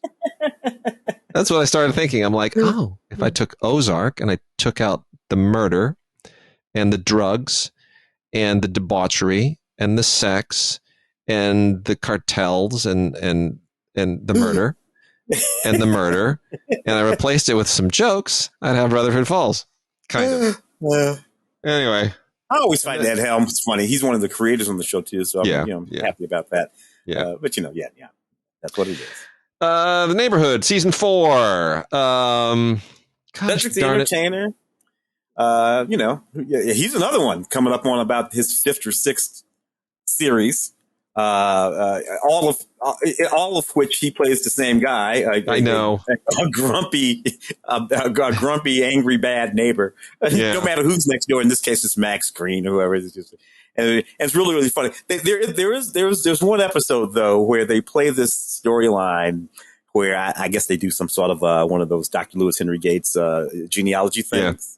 And they find out that they're like related, like blood related, and his priest still got to do with the guy next door. And I got to tell you, that episode was absolutely hysterical because Cedric was just apoplectic. And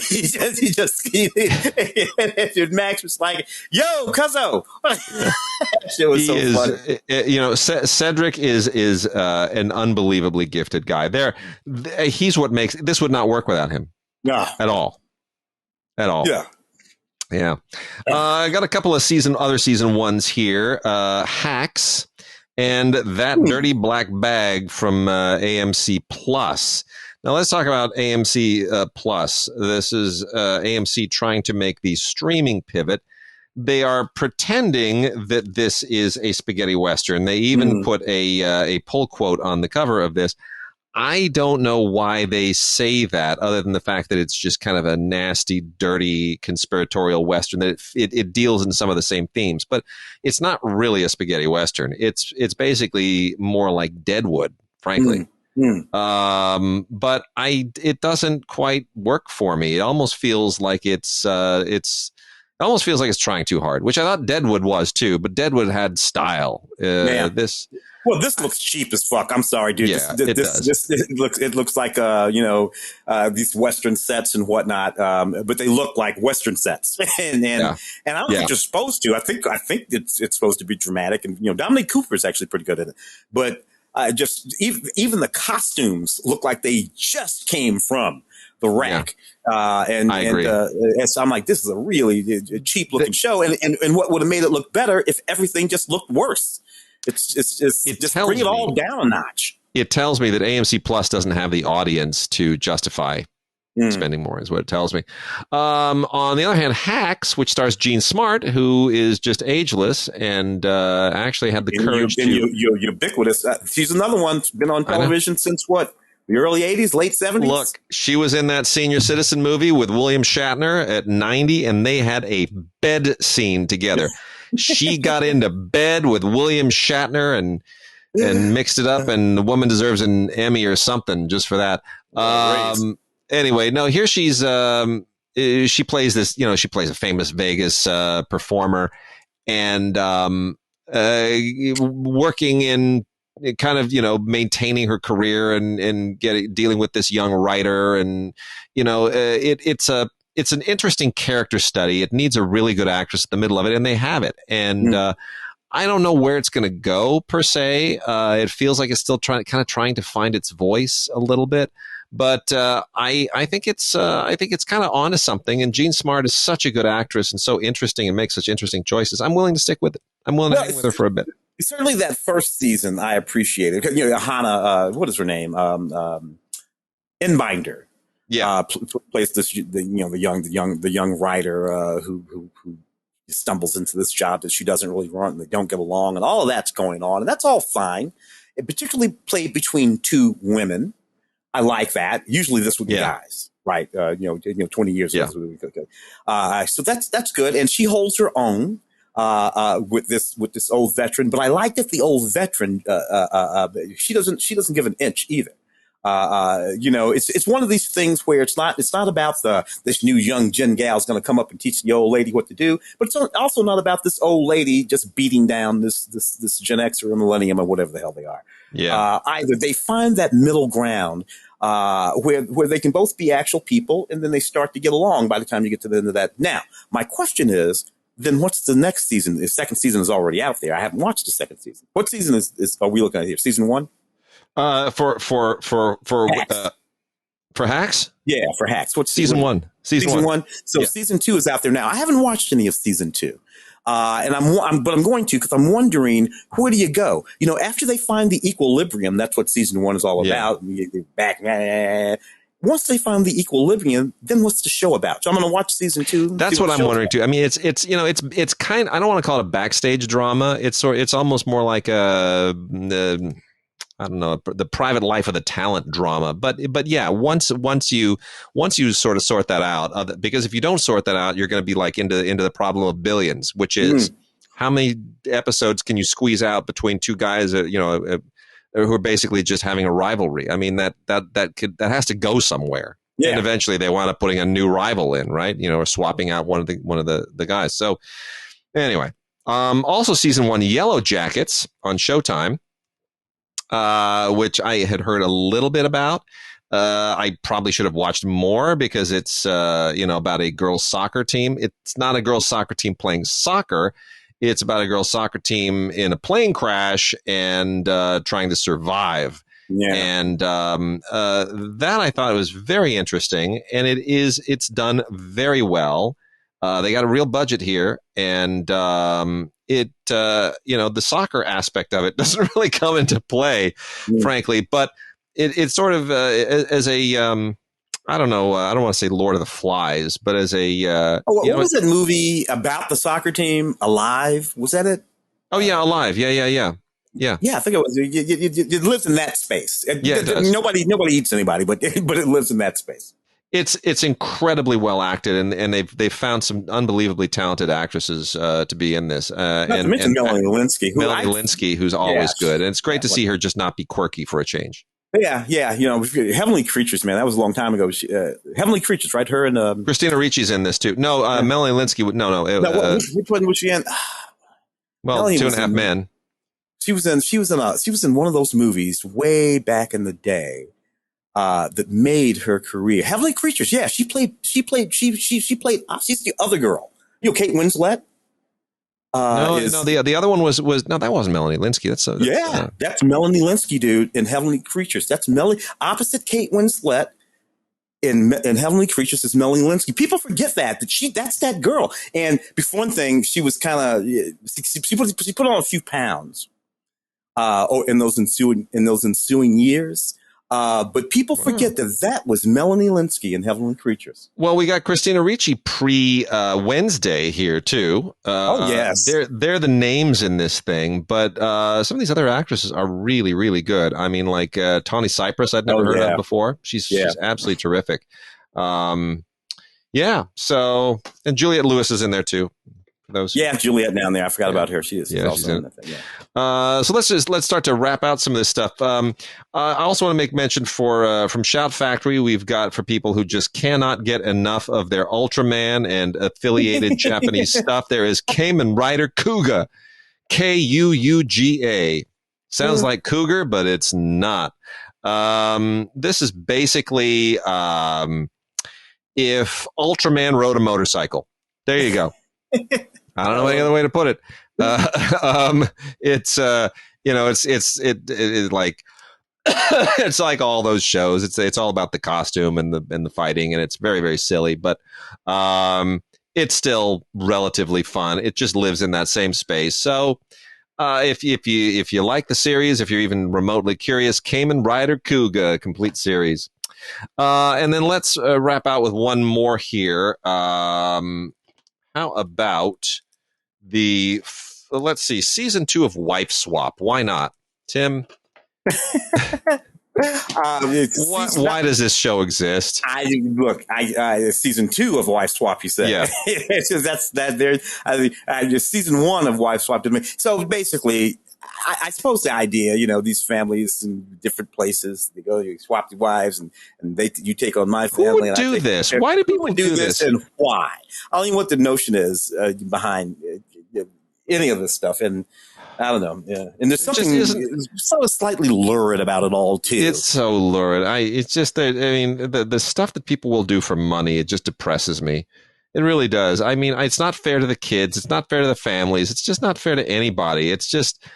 It's like what we used to do to a friend of mine when we'd sit at restaurants. Like, I'll give you a quarter for every 10 seconds that you can keep ketchup and hot sauce in your mouth.